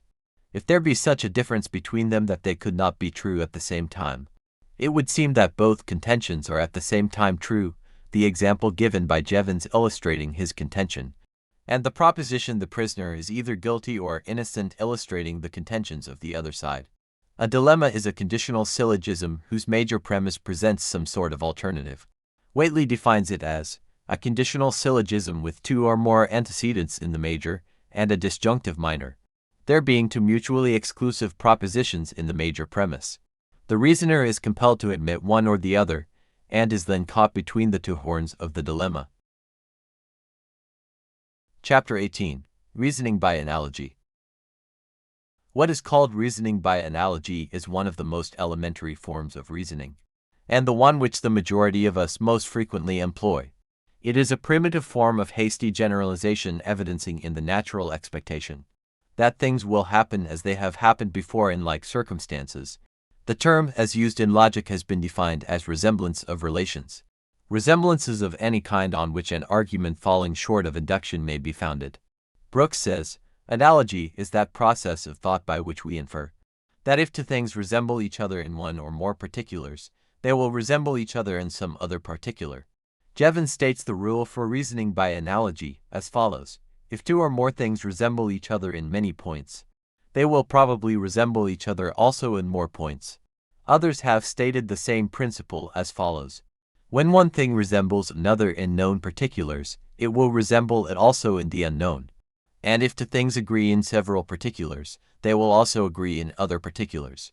There is a difference between generalization by induction and by analogy. In inductive generalization, the rule is, what is true of the many is true of all, while the rule of analogy is, things that have some things in common have other things in common. As Jevons aptly remarks, reasoning by analogy differs only in degree from that kind of reasoning called generalization. When many things resemble each other in a few properties, we argue about them by generalization. When a few things resemble each other in many properties, it is a case of analogy. Illustrating analogy, we may say that if in A we find the qualities, attributes or properties called A, B, C, D, E, F, G respectively, and if we find that in B the qualities, etc., called A, B, C, D, E respectively, are present, then we may reason by analogy that the qualities F and G must also belong to B. Brooks says of this form of reasoning, this principle is in constant application in ordinary life and in science. A physician, in visiting a patient, says this disease corresponds in several particulars with typhoid fever. Hence it will correspond in all particulars, and is typhoid fever. So, when the geologist discovers a fossil animal with large, strong, blunt claws, he infers that it procured its food by scratching or burrowing in the earth. It was by analogy that Dr. Buckland constructed an animal from a few fossil bones, and when subsequently the bones of the entire animal were discovered, his construction was found to be correct. Halleck says, in argument or reasoning we are much aided by the habit of searching for hidden resemblances. The detection of such a relation cultivates thought. If we are to succeed in argument, we must develop what some call a sixth sense of such relations. The study of poetry may be made very serviceable in detecting analogies and cultivating the reasoning powers. When the poet brings clearly to mind the change due to death, using as an illustration the caterpillar body transformed into the butterfly spirit, moving with wing ease over flowering meadows, he is cultivating our apprehension of relations, none the less valuable because they are beautiful. But the student must be on guard against the deceptive conclusions sometimes arising from reasoning by analogy. As Jevons says, in many cases reasoning by analogy is found to be a very uncertain guide.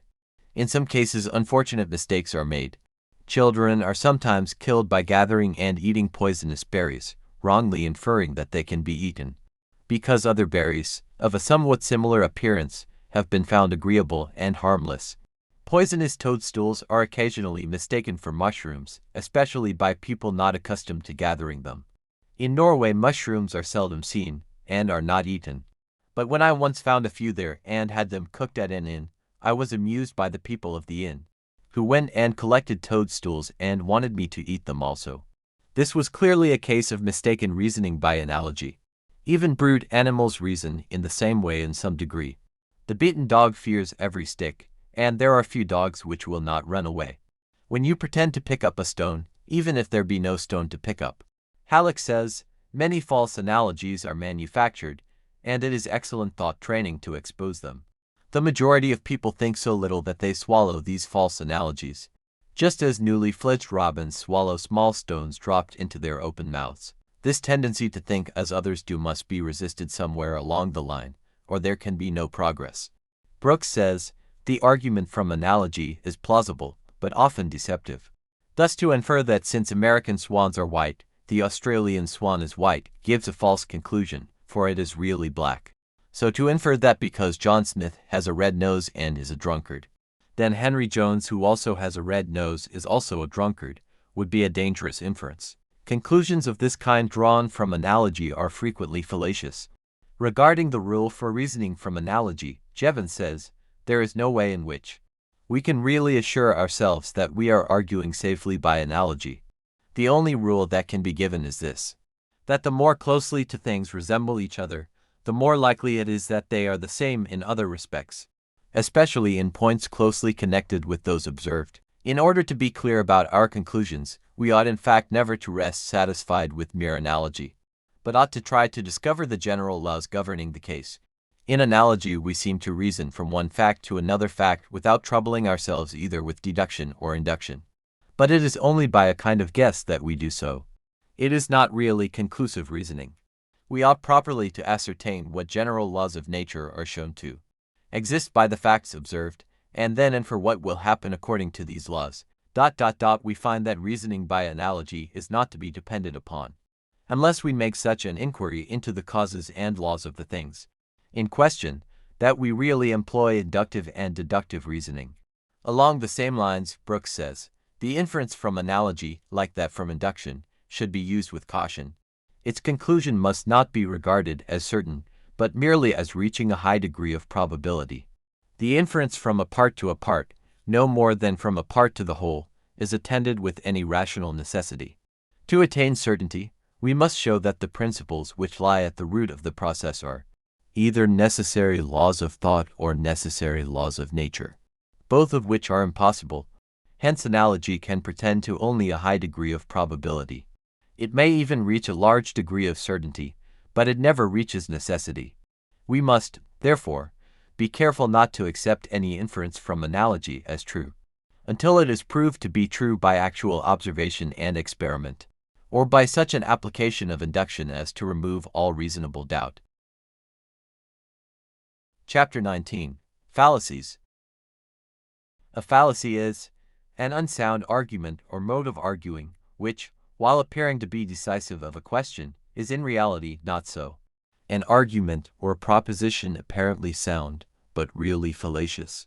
A fallacious statement or proposition, in which the error is not apparent, and which is therefore likely to mislead or deceive. Sophistry. In deductive reasoning, we meet with two classes of fallacies, namely, one fallacious premise, and two fallacious conclusion. We shall now consider each of these in turn. Fallacious premise is in effect an unwarranted assumption of premises.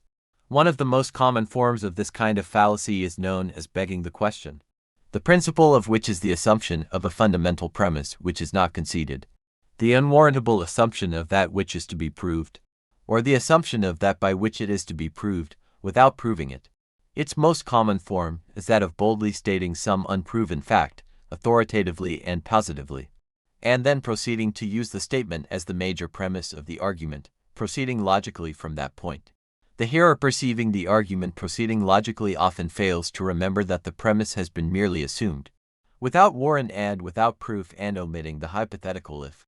One may proceed to argue logically from the premise that the moon is made of green cheese, but the whole argument is invalid and fallacious because of the fact that the person making it has begged the question upon an unwarranted premise.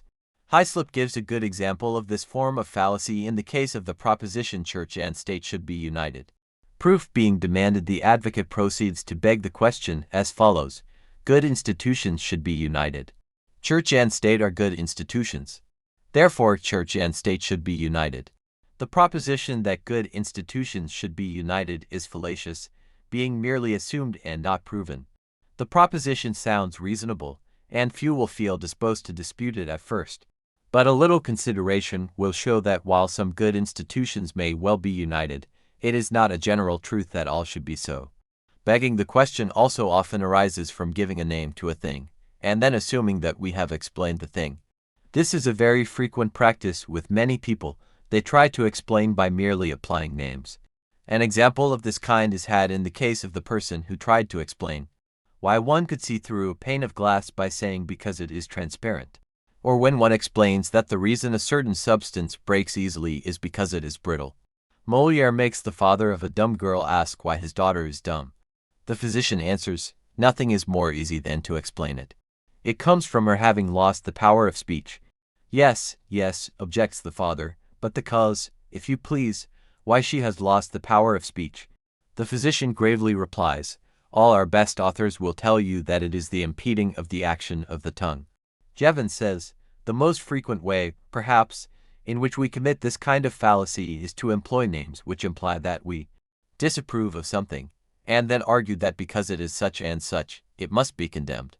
When two sportsmen fall out in some manner relating to the subject of game, one will, in all probability, argue that the act of the other was unsportsmanlike, and therefore should not have been done. Here is to all appearance a correct syllogism. No unsportsmanlike act should be done.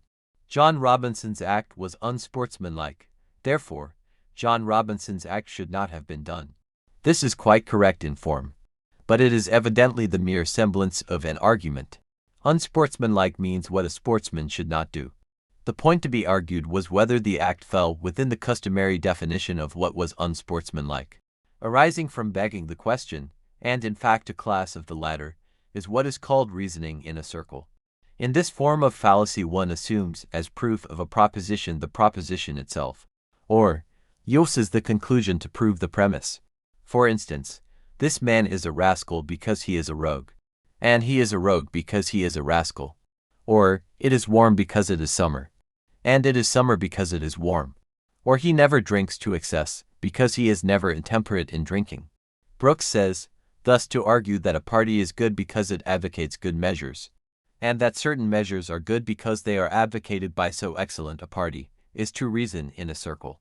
So when persons argue that their church is the true one, because it was established by God, and then argue that since it is the true church it must have been founded by God, they fall into this fallacy. To argue that the will is determined by the strongest motive and to define the strongest motive as that which influences the will is to revolve in a circle of thought and prove nothing. Plato commits this error when he argues the immortality of the soul from its simplicity, and afterwards attempts to prove its simplicity from its immortality. It needs care to avoid this error, for it is surprising how easily one falls into it. Hyslop says, the fallacy of reasoning in a circle occurs mostly in long arguments where it can be committed without ready detection. When it occurs in a long discourse it may be committed without easy discovery. It is likely to be occasioned by the use of synonyms which are taken to express more than the conception involved when they do not. What is called a vicious circle is caused when the conclusion of one syllogism is used for a proposition in another syllogism, which in its turn comes to be used as a basis for the first or original syllogism. Fallacious conclusion is in effect an unwarranted or irrelevant assumption of a logical conclusion. There are many forms of this fallacy, among which are the following. Shifting ground, which consists in the pretense of proving one thing while in reality merely a similar or related thing is being proved. In this class is the argument that because a man is profane he must necessarily be dishonest, or that because a man denies the inspiration of the scriptures he must be an atheist. Fallacious questioning, in which two or more related questions are asked, and the answer of one is then applied to the other. For instance, you assert that the more civilized a community, the more silk hats are to be found in it. Yes. Then, you state that silk hats are the promoters and cause of civilization in a community. A question of this kind is often so arranged that an answer, either in the affirmative or the negative, will lead to a false or fallacious inference. For instance, the question once asked a respectable citizen on the witness stand, "Have you stopped beating your mother?" An answer of either yes or no was out of the question, for it would have placed the witness in a false position, for he had never beaten his mother, nor been accused of the same. Partial proof, in which the proof of a partial or related fact is used to infer a proof of the whole fact or a related one. For instance, it is fallacious to argue that a man has been guilty of drunkenness by merely proving that he was seen entering a saloon. Appeal to public opinion, in which the prejudices of the public are appealed to rather than its judgment or reason. In politics and theological argument, this fallacy is frequent. It is no argument and is reprehensible. Appeal to authority or reverence, in which the reverence and respect of the public for certain persons is used to influence their feelings in place of their judgment or reason. For instance, Washington thought so, and therefore it must be right. Or it is foolish to affirm that Aristotle erred. Or it has been believed by men for 2,000 years that, etc. Or what our fathers believed must be true. Appeals of this kind may have their proper place, but they are fallacies nevertheless, and not real argument. Appeal to profession, in which an appeal is made to practices, principles, or professions of the opponent, rather than to reason or judgment. Thus we may argue that a certain philosophy or religion cannot be sound or good, because certain people who hold it are not consistent, or not worthy, moral, or sober. This argument is often used effectively against an opponent, and is valid against him personally. But it is no valid argument against his philosophy or belief, because he may act in violation of them. Or he may change his practices and still adhere to his beliefs. The two are not joined. Appeal to general belief, in which an appeal is made to general or universal belief, although the same may be unsupported by proof. This is quite common, but is no real argument. The common opinion may be erroneous, as history proves. A few centuries ago this argument could have been used in favor of the earth being flat, etc. A half-century ago it was used against Darwin. Today it is being used against other new ideas. It is a fallacy by its very nature. Appeal to ignorance, in which an appeal is made to the ignorance of the opponent that his conviction may follow from his inability to prove the contrary. It is virtually no argument that so and so must be true, because you cannot prove that it is not. As Brooks says, to argue that there is no material world, because we cannot explain how the mind knows it to exist, is the celebrated fallacy of human philosophy. The fact that we cannot find a needle in a haystack is no proof that it is not there. Introduction of new matter, also called non sequitur, in which matter is introduced into the conclusion that is not in the premises. Hyslop gives the following example of it: all men are rational. Socrates is a man, therefore Socrates is noble. De Morgan gives the following more complex example: episcopacy is of scripture origin. The Church of England is the only episcopal church in England. Therefore, the church established is the church that ought to be supported. Other fallacies, resembling in some respects those above mentioned, are as follows. Fallacy of ambiguous terms, in which different meanings of the same word are used to produce the fallacious argument. As Jevons says, a word with two distinct meanings is really two words.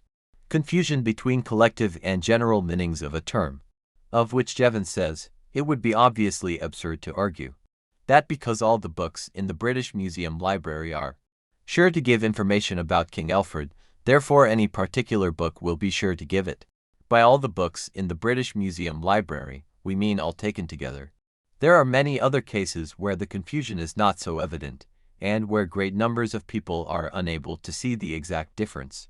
Arguing from the collective to the general, in which the fallacy consists of arguing that because something is true of the whole of a group of things, therefore it is true of any of those things. Jevons says, all the soldiers in a regiment may be able to capture a town, but it is absurd to suppose that therefore every soldier in the regiment could capture the town single-handed. White sheep eat a great deal more than black sheep, but that is because there are so many more of them.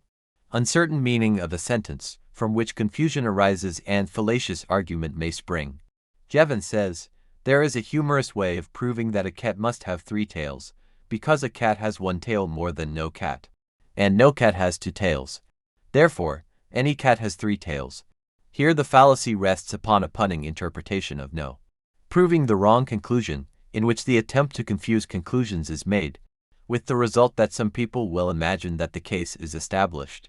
Jevons says, this was the device of the Irishman, who was charged with theft. On the evidence of 3 witnesses who had seen him do it, he proposed to call 30 witnesses who had not seen him do it. Equally logical was the defense of the man who was called a materialist, and who replied, I am not a materialist. I am a barber.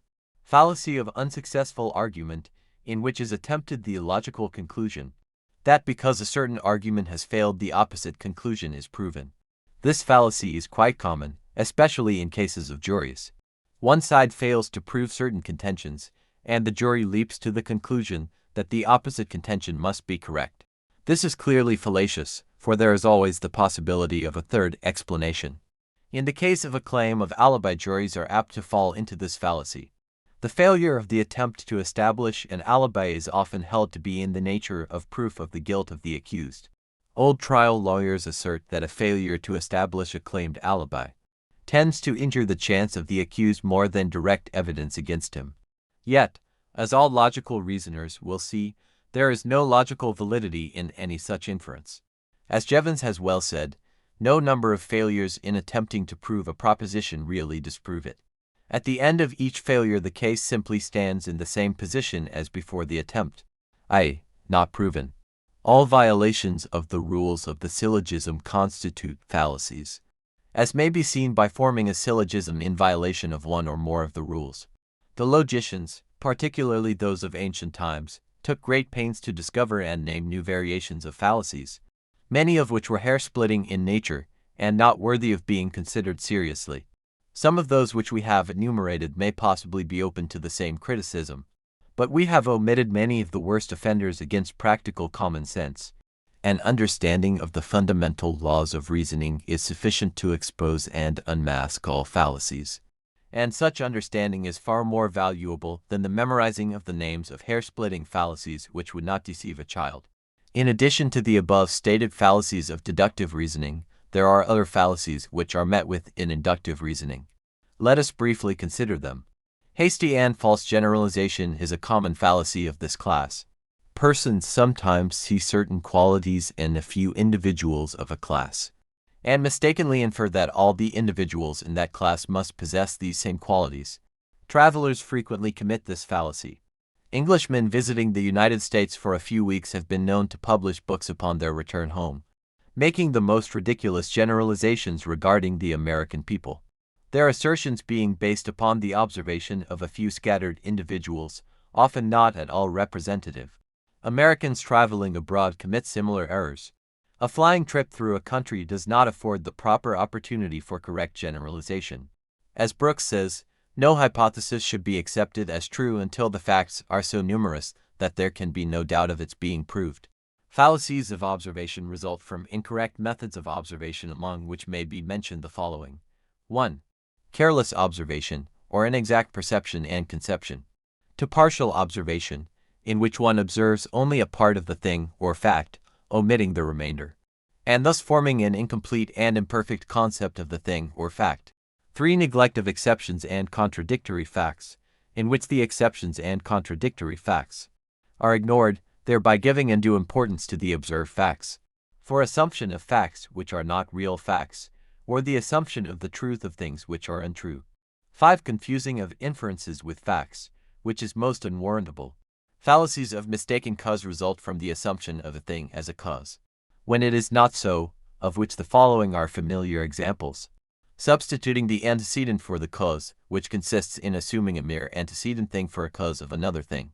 Thus one might assume that the crowing of the cock was the cause of daybreak, because it preceded it, or that a comet was the cause of the plague which followed its appearance, or in the actual case in which a child reasoned that doctors caused deaths, because observation had shown that they always visited persons before they died, or that crops failed because a president of a certain political party had been inaugurated a few months before. Some fallacies of everyday reasoning are quite as illogical as those just mentioned. Substituting the symptom for the cause, which consists in assuming as a cause some mere symptom, sign, or incident of the real cause. To assume that the pimples of measles were the cause of the disease would be to commit a fallacy of this kind. We have mentioned elsewhere the fallacy which would assume silk hats to be the cause of civilization, instead of being a mere incident of the latter. Politicians are fond of assuming certain incidents or signs of a period as being the causes of the prosperity, culture, and advancement of the period, or the reverse. One might argue, with equal force, that automobiles were the causes of national prosperity, pointing to the fact that the more automobiles to be seen the better the times, or that straw hats produced hot weather, for similar reasons. The fallacy of analogy consists in assuming a resemblance or identity where none exists. We have spoken of this in another chapter. Brooks says, also, it is a fallacy to carry an analogy too far, as to infer from the parable of the praying of the importunate woman that God resembles the unjust judge. In conclusion, we would call your attention to the following words from Jevons, in which he expresses the gist of the matter. It is impossible too often to remind people that, on the one hand, all correct reasoning consists in substituting like things for like things, and inferring that what is true of one will be true of all which are similar to it in the points of resemblance concerned in the matter. On the other hand, all incorrect reasoning consists in putting one thing for another where there is not the requisite likeness. It is the purpose of the rules of deductive and inductive logic to enable us to judge, as far as possible, when we are thus rightly or wrongly reasoning from some things to others. Finis.